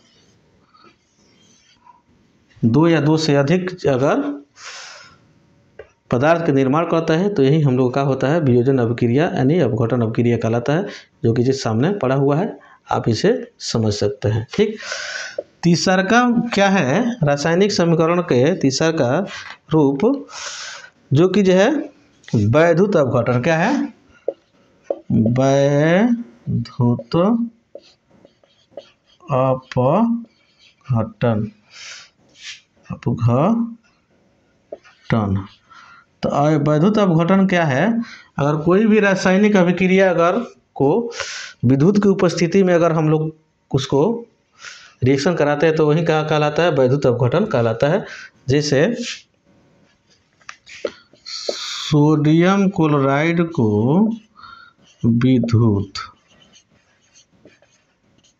ठीक, विद्युत की उपस्थिति में जैसे हम लोग रिएक्शन कराते हैं तो सोडियम हम लोग को अलग हो जाता है और प्लस क्लोरीन भी अलग हो जाता है, ठीक। तो ये हम लोग का क्या रहा, वैद्युत अपघटन का एग्जाम्पल रहा। जो कोई भी अगर बहुत सारे अभिक्रिया है जिसको विद्युत की उपस्थिति में कराना पड़ता है, जैसे क्लोरीन सोडियम, जैसे ये सोडियम क्लोराइड हो गया, यानी नमक का फार्मूला है, इसको जब विद्युत हम लोग देते हैं तो सोडियम अलग हो जाता है, क्लोरीन अलग प्राप्त हो जाता है। इसका चौथा प्रकार यह है, क्या है, एकल विस्थापन अभिक्रिया। क्या है, एकल विस्थापन अभिक्रिया। तो एकल विस्थापन अभिक्रिया में क्या होता है, ठीक, कह रहा है वह अभिक्रिया जिसमें किसी यौगिक में उपस्थित परमाणु या परमाणुओं का समूह एक दूसरे परमाणु द्वारा विस्थापित अगर किया जाता है, वही क्या कहलाता है, एकल विस्थापन अभिक्रिया कहलाता है। मैंने जिसमें एक माने परमाणु, एक कोई पदार्थ क्या होता है, एक पदार्थ विस्थापित होता है ना, सीधा सीधा समझिए, एक पदार्थ अगर विस्थापित होता है क्या कहलाता है, एकल विस्थापन अभिक्रिया कहलाता है। जैसे Fe+ CaSO4, ये क्या बना दिया हम लोग को, FeSO4 प्लस क्या है, Cu है।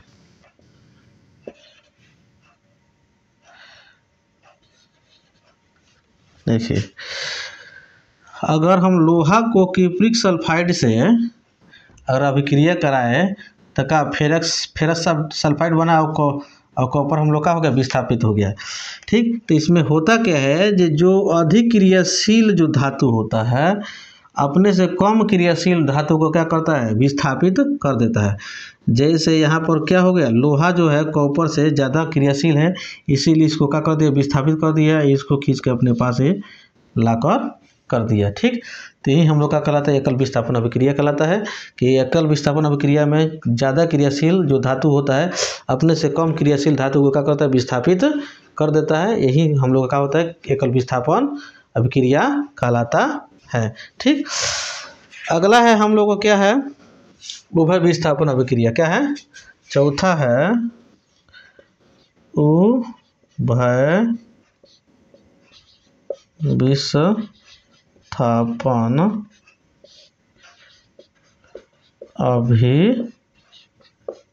अभिक्रिया। तो उभय विस्थापन अभिक्रिया में क्या होता है कि इसमें दो ठो पदार्थ का विस्थापन होता है। इसमें क्या होता है, दो ठो पदार्थ आपस में क्या करता है, आदान प्रदान करता है। जैसे सोडियम क्लोराइड हो गया, इसका अभिक्रिया कराया गया है क्या, सिल्वर नाइट्रेट से। तो ये क्या बना दिया है,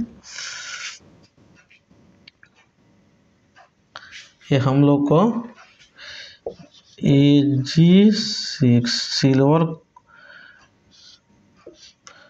silver chloride plus sodium nitrate,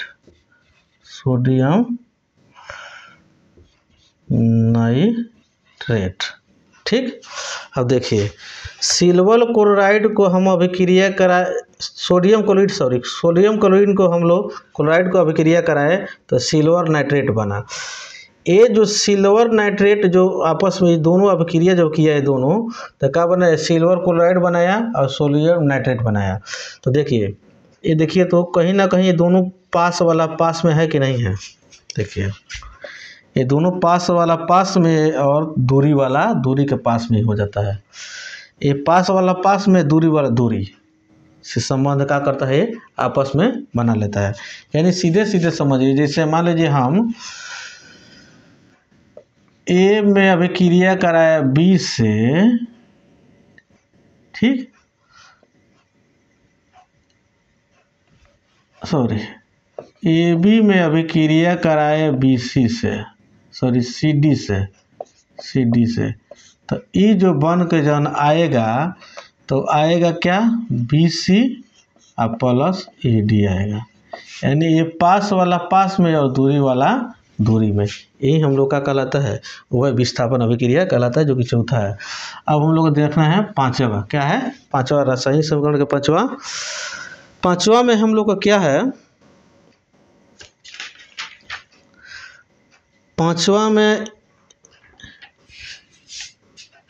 ये सॉरी पांचवा ही था, ये पांचवा ही था, छठा हम लोग देखना है। छठा में हम लोग क्या है, अवक्षेपण, क्या है अवक्षेपण। तो अवक्षेपण से हम लोग यही इसी एग्जाम्पल से हम लोग अवक्षेपण को भी देख सकते हैं। जैसे सोडियम क्लोराइड, जैसे सबसे पहले हम लोग जाने जाओ अवक्षेपण क्या होता है, ठीक है। कर कुछ ऐसे रासायनिक अभिक्रिया ऐसे होती है जिसमें कोई प्रतिफल ठोस के रूप में विलयन से क्या होता है, अलग हो जाता है। कुछ ऐसे रासायनिक समीकरण अभिक्रिया होता है जिसमें अभिक्रिया जैसे कराया जाता है तो अभी प्रतिफल के रूप में कुछ ठोस के रूप में हम लोग का होता है, प्राप्त होता है, वही क्या कहलाता है, अवक्षेपण कहलाता है।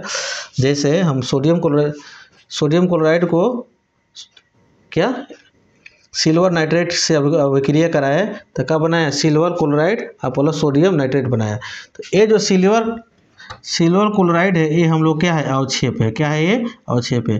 जो कि जो अवक्षेप में हम अब कुछ देर पहले हम बताए हैं, जे तीर चिन्ह अगर अवक्षेप अगर रहता है तो तीर चिन्ह अगर डायमंड की तरफ हम लोग दे देते हैं तो हम लोग को समझ आना चाहिए कि हम लोग ये जो ठोस जो प्राप्त हुआ ये अवक्षेप के रूप में ये सिल्वर क्लोराइड प्राप्त हुआ है। यही होता है हम लोग का है अवक्षेप, ठीक। अब हम लोग लगे हाथ सातवां समझ ले, इसका सातवां प्रकार उदासीनीकरण अभिक्रिया का है, उदासीनीकरण अभिक्रिया। जैसे अम्ल का अभिक्रिया इसे भस्म से कराते हैं तो क्या बनाता है, लवण बनाता है, क्या बनाता है, लवण बनाएगा, प्लस साथ में जल बनाएगा। अम्ल का अभिक्रिया भस्म से कराएंगे तो लवण प्लस जल बनाएगा। तो अम्ल HCl का अभिक्रिया किससे करा देते हैं हम,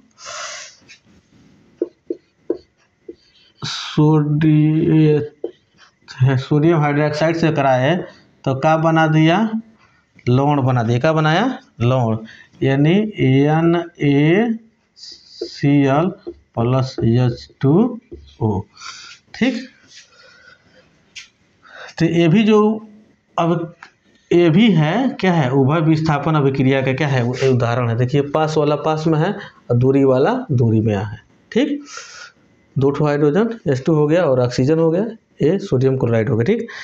ये हम लोग क्या है, ये उदासीनीकरण अभिक्रिया का उदाहरण है। यानी उदासीनीकरण अभिक्रिया से मतलब यह होता है जब मैंने इसमें किसी भी अम्ल के साथ में किसी भस्म का अभिक्रिया जब कराया जाता है तो हम लोग क्या प्राप्त होता है, लवण प्लस जल प्राप्त होता है। इसको इतना ही हम लोग जानकर हैं क्योंकि इसके डिटेल्स अगले ही चैप्टर में है। अम्ल एक चैप्टर ही है, अम्ल भस्म और लवण, उसमें इसके विशेष उसका प्रकार उसका पहचान हम लोग जानने का प्रयास करेंगे, ठीक।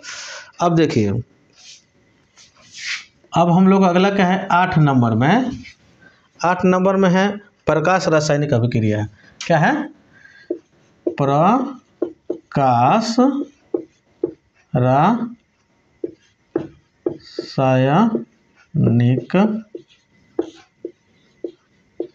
अभिक्रिया। प्रकाश रासायनिक अभिक्रिया से मतलब क्या होता है, ये कोई भी अगर रासायनिक अभिक्रिया हम लोग कराते हैं, अगर प्रकाश की उपस्थिति में अगर हम लोग कराते हैं तो ये क्या कहलाता है, प्रकाश रासायनिक अभिक्रिया कहलाता है। जैसे कार्बन डाइऑक्साइड को हम लोग अभिक्रिया कराते हैं किससे, जल से, तो क्या बनाता है, किसके उपस्थिति में होता है, प्रकाश की उपस्थिति में होता है।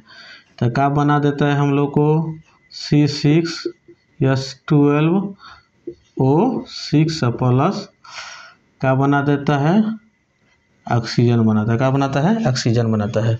ठीक, इसको हम लोग बैलेंस कर सकते हैं।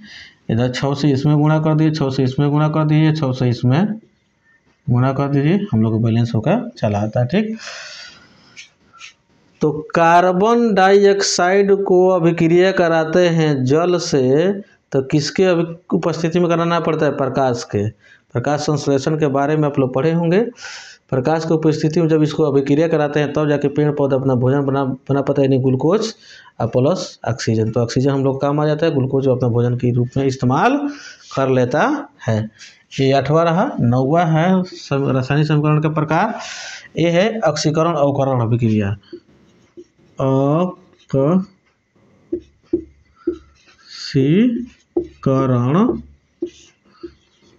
अवकरण अभिक्रिया। तो ऑक्सीकरण अवकरण अभिक्रिया में क्या होता है, ये दोनों घटनाएं क्या होते हैं, साथ साथ होती है। क्या होती है, साथ साथ भी होती है। तो साथ साथ अगर दोनों अभिक्रिया अगर होती है तो इसको रेडॉक्स अभिक्रिया के भी नाम से जाना जाता है। तो एक एक करके हम लोग जाने जो ऑक्सीकरण अभिक्रिया किसे कहते हैं। ऑक्सीकरण अभिक्रिया। तो ऑक्सीकरण अभिक्रिया में क्या होता है, ऑक्सीजन के जुड़ना या हाइड्रोजन को निकलना, ये क्या कहलाता है, ऑक्सीकरण अभिक्रिया कहलाता है। किसी भी पदार्थ में अगर ऑक्सीजन जुट रहा है या किसी पदार्थ से ऑक्सीजन निकल रहा है तो ये क्या होता है, ऑक्सीकरण अवकरण अभिक्रिया कहलाता है। जैसे हम हाइड्रोजन में ऑक्सीजन से अभिक्रिया कराए तो क्या बना दिया, जल बना दिया, H2O बना दिया। तो यहाँ पर हाइड्रोजन से में ऑक्सीजन क्या कर रहा है, जुड़ रहा है। तो इस कंडीशन में क्या कहलाएगा, ये ऑक्सीकरण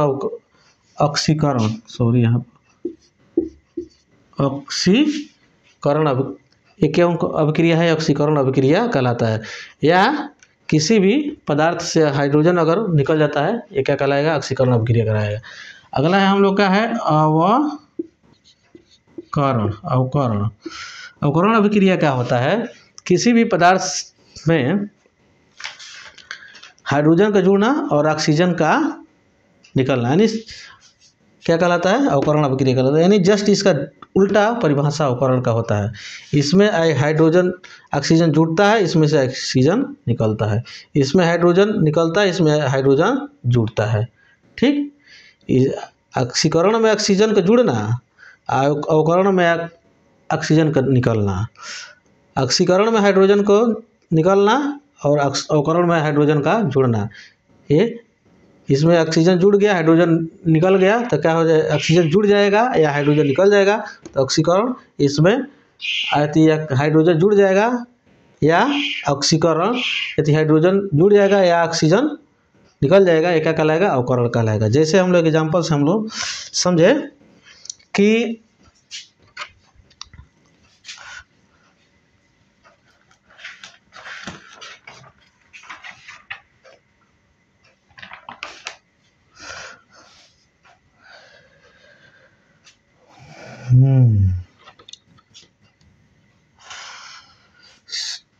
ये ऑक्सीकरण का जो हम लोग उदाहरण ये यहाँ पर लिए हैं, ये थोड़ा सा मिस्टेक हो गया, इसको थोड़ा सा देख लीजिएगा, सुधार लीजिएगा। जैसे सल्फर में ऑक्सीजन को जोड़ना, ये क्या कहलाएगा, सल्फर डाइऑक्साइड कहलाएगा। क्या कहलाएगा, सल्फर डाई। ये हम लोग का ऑक्सीकरण का उदाहरण हो गया। अवकरण को जैसे हाइड्रोजन के साथ में क्या जुड़ गया, ऑक्सीजन जुड़ गया तो क्या बना दिया, ये जल बना दिया। क्या बना दिया, ये जल बना दिया। यानी इसमें हाइड्रोजन क्या हो रहा है, जुड़ रहा है, इसमें क्या हो रहा है, ऑक्सीजन जुड़ रहा है। तो अगर ऑक्सीजन जुड़ता है तो क्या कहलाता है, ऑक्सीकरण अवकरण अभिक्रिया। ऑक्सीकरण अभिक्रिया, जिसमें हाइड्रोजन जुड़ गया तो क्या कहलाता है, ऑक्सीकरण अभिक्रिया कहलाता है। अब देखिए ये जो ऑक्सीकरण अवकरण अभिक्रिया जो है दोनों साथ भी हो सकता है, जिसको हम लोग क्या बोलते हैं, रेडॉक्स अभिक्रिया के नाम से जानते हैं। जैसे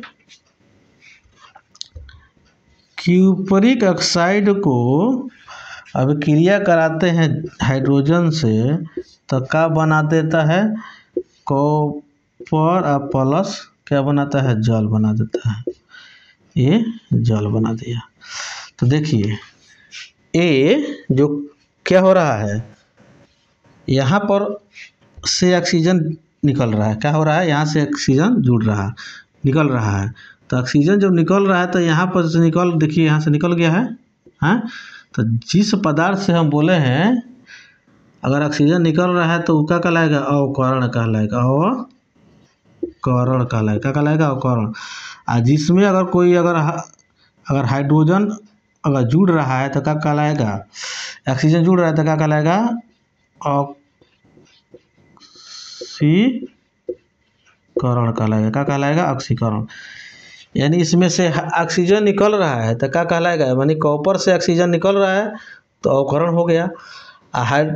हाइड्रोजन में ऑक्सीजन जुड़ रहा है, जो निकल के तो जुड़ा किसके में है, हाइड्रोजन में। तो हाइड्रोजन का जुड़ना हम लोग क्या कहलाता है, ऑक्सीकरण। और ऑक्सीजन का निकलना क्या कहलाता है, अवकरण।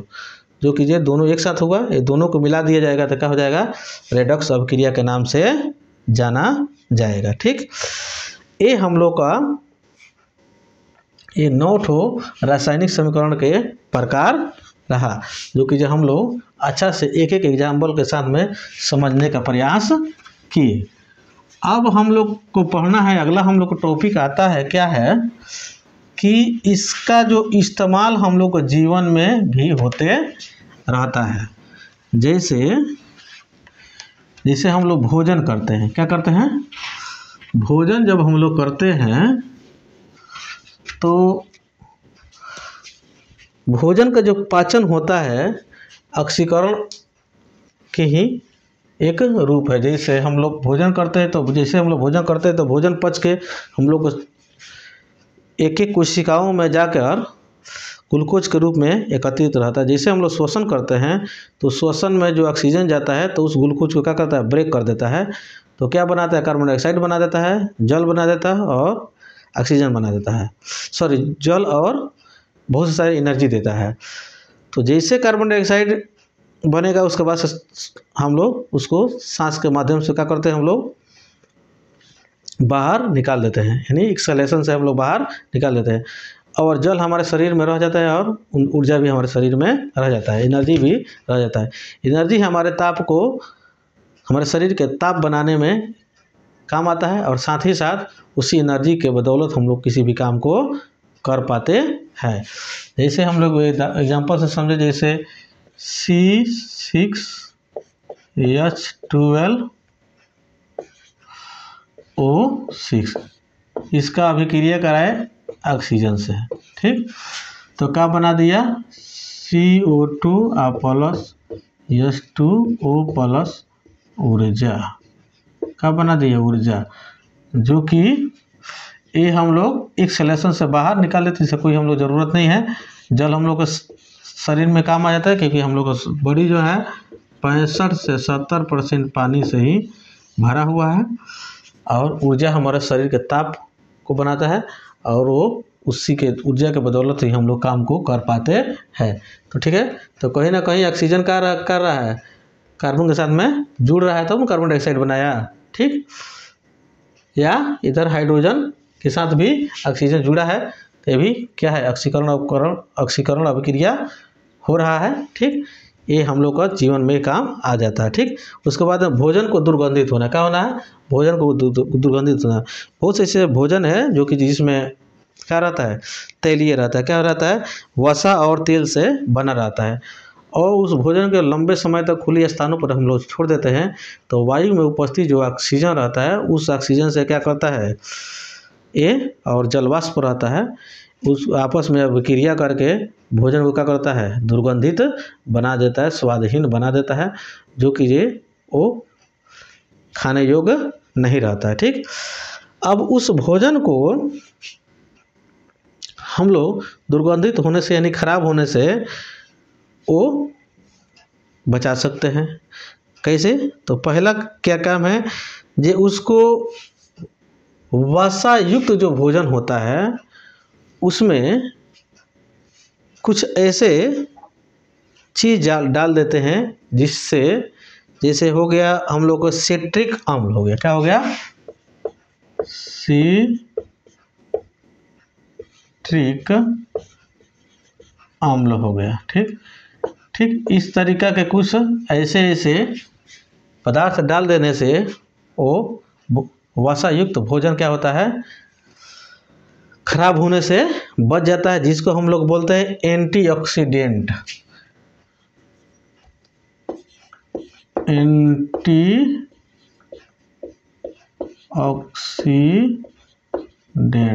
क्या बोलते हैं? एंटीऑक्सीडेंट बोलते हैं। ये वसा युक्त अगर भोजन है उसमें एंटीऑक्सीडेंट अगर हम लोग डाल देते हैं, जैसे में एग्जांपल हो गया सिट्रिक अम्ल हो गया, अगर इसको अगर हम लोग डाल देते हैं तो हम लोग क्या हो जाता है, भोजन वो खराब होने से बच जाता है। या दूसरा का उपाय यह है कि किसी भी भोजन को हम लोग जो खराब होने वाला है उसको अगर कहाँ रखते हैं, और रेफ्रिजरेटर यानी फ्रिज वगैरह में भी रख देते हैं तो भोजन खराब होने से बच जाता है।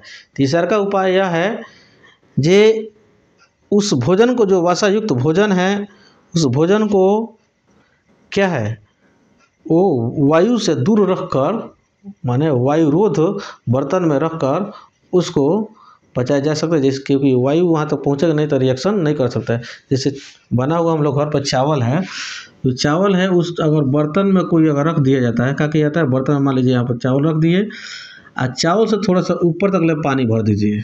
ठीक, तो किसी कीमत में इस चावल इस जो बर्तन में रखा हुआ है खराब होगा नहीं खराब हो सकता, क्योंकि वायु जब पहुँचेगा तो वायु भोजन तक पहुँच ही नहीं पाएगा। भोजन तक पहुँचेगा तब वहाँ पर वसा से मुलाकात उसको होगा, तेल से मुलाकात होगा नहीं, उस तब जाकर रिएक्शन करेगा, तो वहाँ तक पहुँचेगा ना, क्योंकि जल क्या करता है, उसको रोक लेता है, अभिक्रिया करने नहीं देता है। ठीक, समझ में आया नु? अगला ये मैं उम्मीद करता हूँ कि आप लोग समझ गए होंगे। अगला है हम लोग का संचारण। क्या है अगला? हम लोग क्या है, संचारण।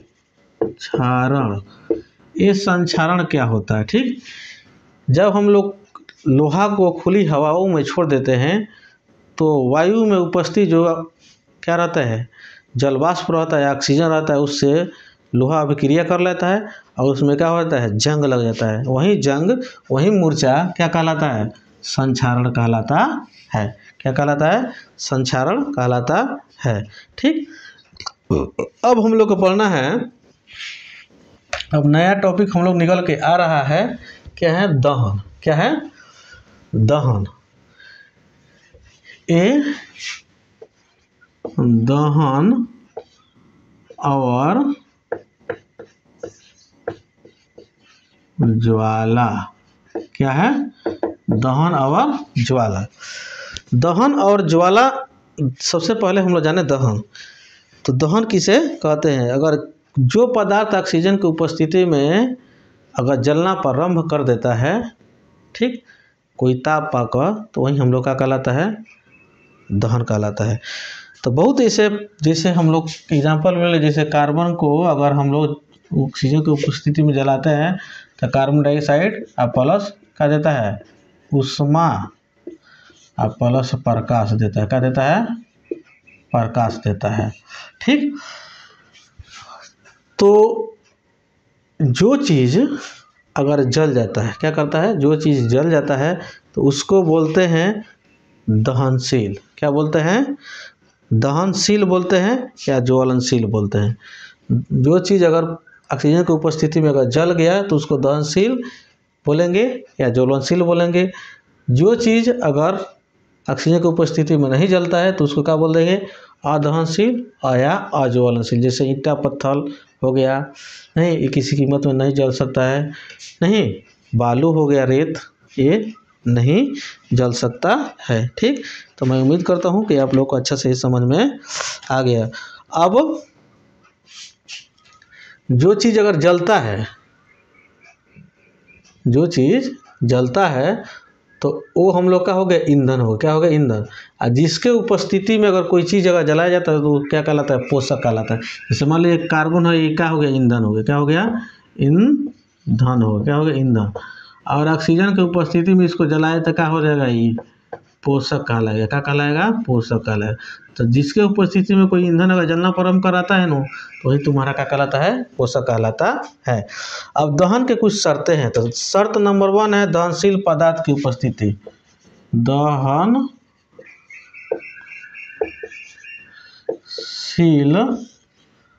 पदार्थ के उपस्थिति। तो दहनशील पदार्थ की उपस्थिति का मतलब क्या होता है, कोई भी जो पदार्थ है दहनशील क्यों होता है, जब उस पदार्थ को ऑक्सीजन, जो पदार्थ अगर माने ऑक्सीजन की उपस्थिति में जलना प्रारंभ करता है वही हम लोग का होता है, दहन कहलाता है। और दहनशील पदार्थ जैसे मान लीजिए लकड़ी हो गया, क्या हो गया, लकड़ी हो गया, क्या कर सकता है, दहनशील पदार्थ है। हम लोग क्या है, दहनशील पदार्थ है नहीं, क्या है, दहनशील पदार्थ है। कागज कलम क्या है, दहनशील पदार्थ है। पुआल क्या है, दहनशील पदार्थ है। ठीक है, इसको क्या बोलेंगे, दहनशील पदार्थ बोलते हैं। उसी के विपरीत हम लोग ईंटा पत्थर ले लेते हैं, रेत ले लेते हैं, ये क्या है, अदहनशील पदार्थ है। तो दहनशील पदार्थ के होना सबसे बड़ा जरूरी है। अगर कोई अगर दहनशील पदार्थ है तभी जाके ऑक्सीजन की उपस्थिति में जल पाएगा। जो दहनशील पदार्थ नहीं है तो ऑक्सीजन के बाप भी आ जाएंगे तो जल नहीं सकता है। ठीक, अगला क्या है, दहन के पोषक पदार्थ। दूसरा का क्या है, दहन के पोषक पदार्थ। दहन के पोषक पदार्थ के मतलब क्या होता है, पोषक पदार्थ अभी हम पोषक बताए हैं यहाँ पर ऑक्सीजन। अगर कोई भी कितना हो दहनशील अगर पदार्थ है, खूब जलने वाला है, मान लीजिए एक कागज़ है, जैसे उसमें तीली मारते तो जलना शुरू कर देता है। लेकिन अगर वही कागज़ को अगर पोषक पदार्थ ना मिले, अगर ऑक्सीजन अगर ना मिले तो किसी कीमत में नहीं जल सकता है।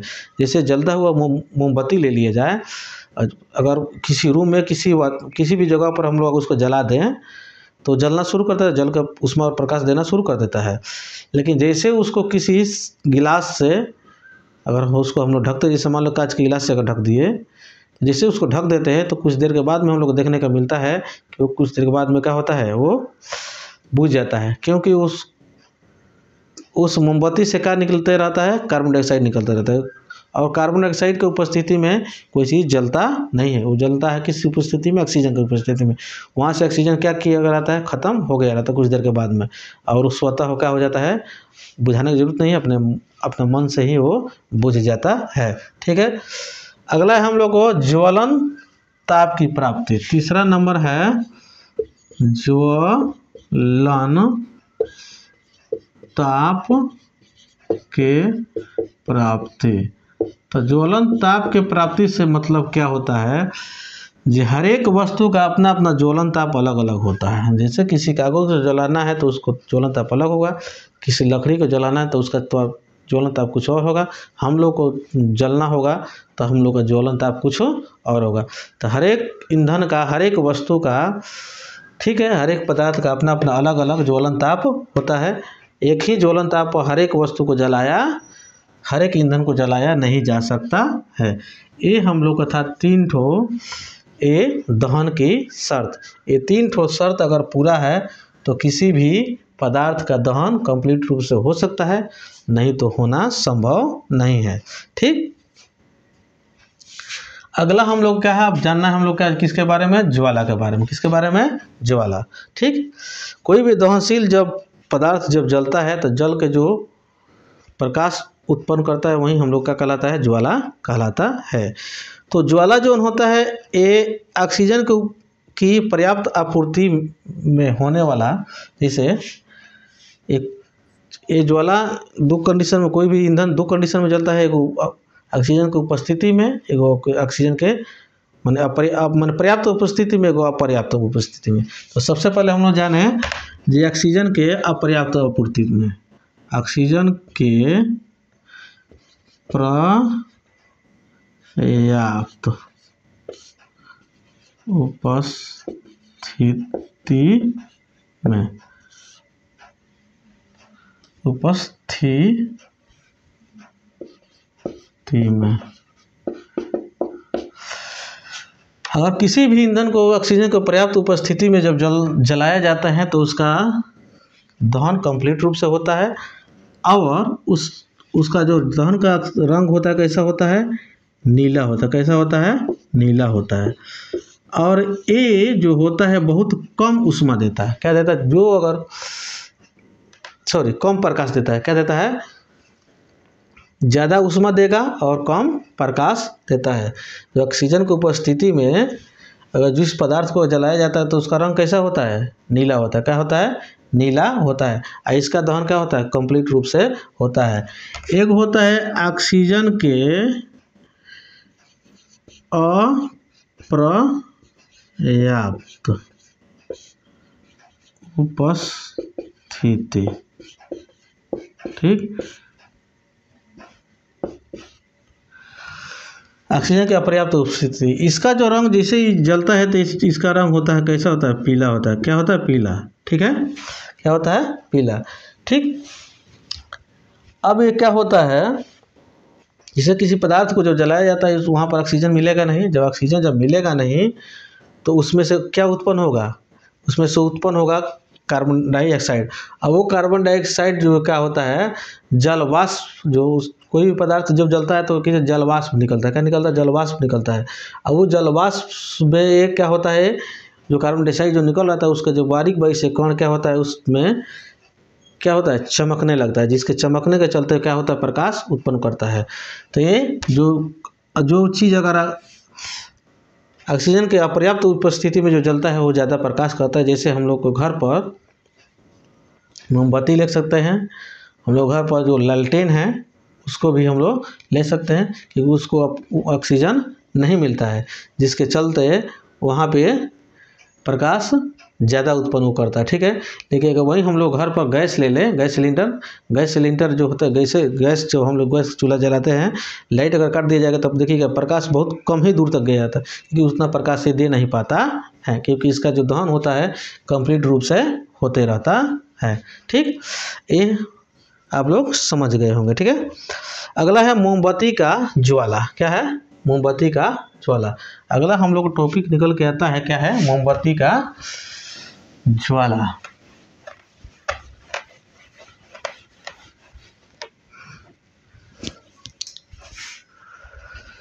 मोमबत्ती के ज्वाला से क्या मतलब है, जैसे मान लीजिए ये मोमबत्ती हो गया,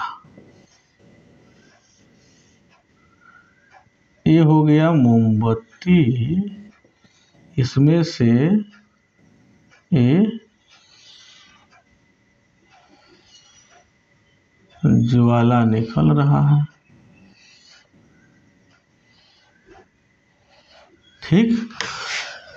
ये ज्वाला निकल रहा है ना। और ये मोमबत्ती जब जल रहा है तो 3 लेयर में जलता है। क्या होता है, इसमें 3 ठो मंडल होता है, ठीक है। सबसे बाहरी को बोलते हैं प्रकाशहीन मंडल, ठीक। उसके बीच वाला को बोलते हैं प्रकाशमान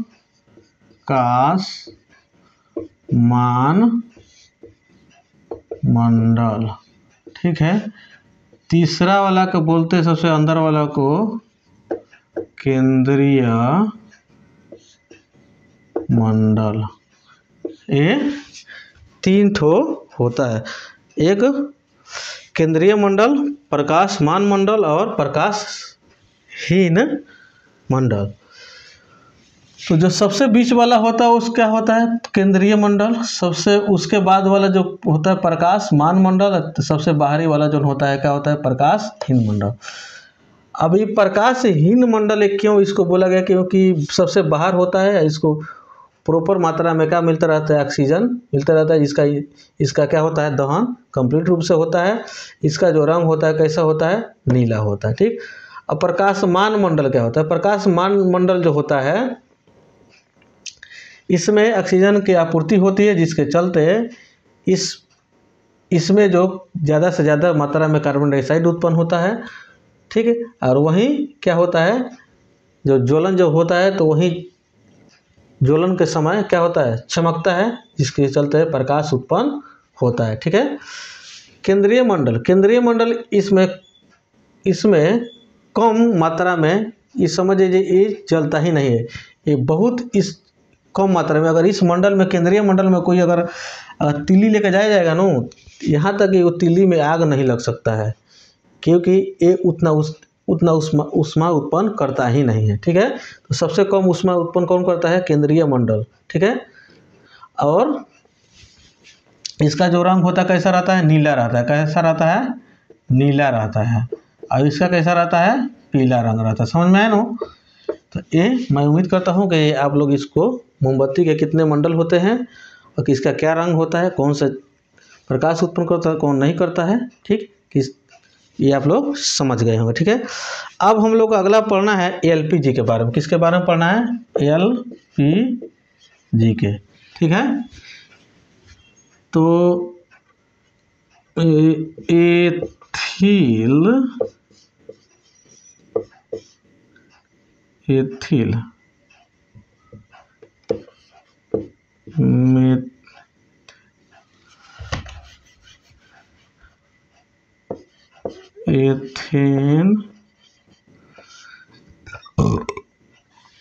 मेथेन प्रोपेन ब्यूटेन। ठीक। एथेन, प्रोपेन और ब्यूटेन, ये तीन ठो गैसों का मिश्रण क्या होता है, एलपीजी होता है। ठीक। तीन ठो गैसों का मिश्रण क्या होता है, एलपीजी कहलाता है। तो देखिए, एथेन के मतलब C6H4 हो गया। प्रोपेन का मतलब क्या, C3, 4 2 6 हो गया, 3 दूना 6 2 8 हो गया। ठीक। 4 दूना 8 और 2 10 हो गया। ये एथेन, प्रोपेन और ब्यूटेन का क्या हो गया, सूत्र हो गया। ये तीनों जो मिलता है तो क्या बनाता है, एलपीजी, यानी लिक्विफाइड पेट्रोलियम गैस, यानी द्रवीभूत, क्या, द्रवीभूत पेट्रोलियम गैस के नाम से जाना जाता है। ये जो होता है, ये भोजन हम लोग को पकाने में इस्तेमाल होता है, क्योंकि इसका जो एक काफ़ी ये ज़्यादा से ज़्यादा ऊष्मा उत्पन्न करता है, कम समय में ज़्यादा हम लोग का भोजन बहुत तेज़ी से ये बना देता है। ठीक। और इसमें खास बात यह है कि ये जो है एलपीजी है, एक सिलेंडर में इसको, वो मजबूत सिलेंडर में रखा जाता है। ठीक है। और एक किस अवस्था में रहता है, गैस अवस्था में रहता है। इसमें काफ़ी प्रेशर देने के बाद में किस फॉर्म में आ जाता है, लिक्विड फॉर्म में आता है। काफ़ी दाब देने के बाद, वही दाब जैसे उसमें का जो बर्नट होता है, उस जो बर्नट को जब हम लोग खोलते हैं तो उसमें से दाब कम पड़ता है और ये फिर पुनः ये गैस के रूप में निकलता है, जो कि ये ज्वलन उत्पन्न कर करके हम लोग को भोजन बनाने के काम करता है। अगला खास बात यह है कि एलपीजी में किसी प्रकार का नहीं रंग होता है, नहीं किसी प्रकार के गंध होता है, नहीं रंग होता है, नहीं किसी प्रकार के गंध होता है। तो आप कहिएगा जी ये तो जब गैस निकलता है तो गंध उत्पन्न करता है। तो पहले जब एलपीजी के खोज हुआ था उस समय किसी प्रकार का ना ही गंध था और ना ही किसी प्रकार का रंग था। ठीक। तो बहुत से सारे जगहों पर गैस का हो जाता था, लीकेज हो जाता था, लीक हो जाता था गैस, और उस कंडीशन में आग लग जाता, जो भी उस जगह पर पहुंचता था आग जलाता था तो आग लग जाता था, वो उसमें बहुत से सारी घटनाएं हो जाती थी, लोगों को पता ही नहीं चल पाता था। ठीक है। ये गैस लीक हो रहा है कि नहीं। उसके बाद से, ठीक, उसके बाद से इसमें क्या किया गया कि एक गंध युक्त पदार्थ मिलाया गया, जिसको बोलते हैं एथिल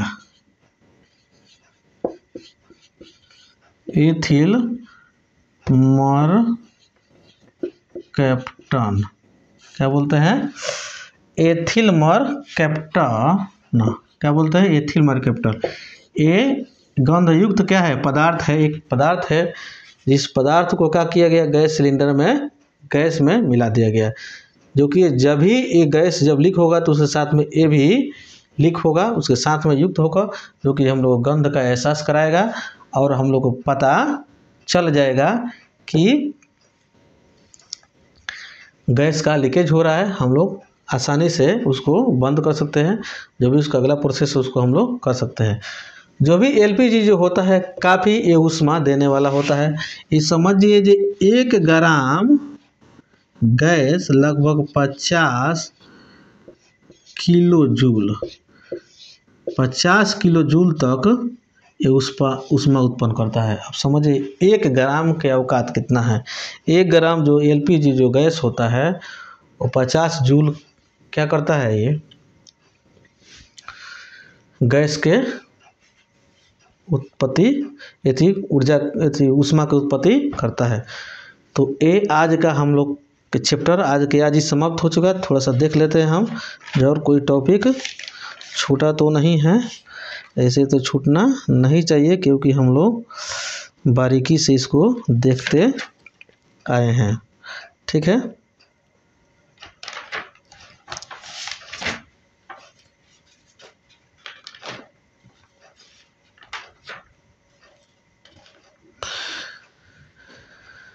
ठीक है। तो मेरे वीडियो में शुरू से अंत तक बने रहने के लिए बहुत बहुत धन्यवाद। और इसके अगले वीडियो में बहुत जल्द मैं लेके आ रहा हूँ, जिसकी अगला पार्ट है हम लोग को अम्ल भस्म और लवण। तब तक के लिए जय हिंद, जय भारत।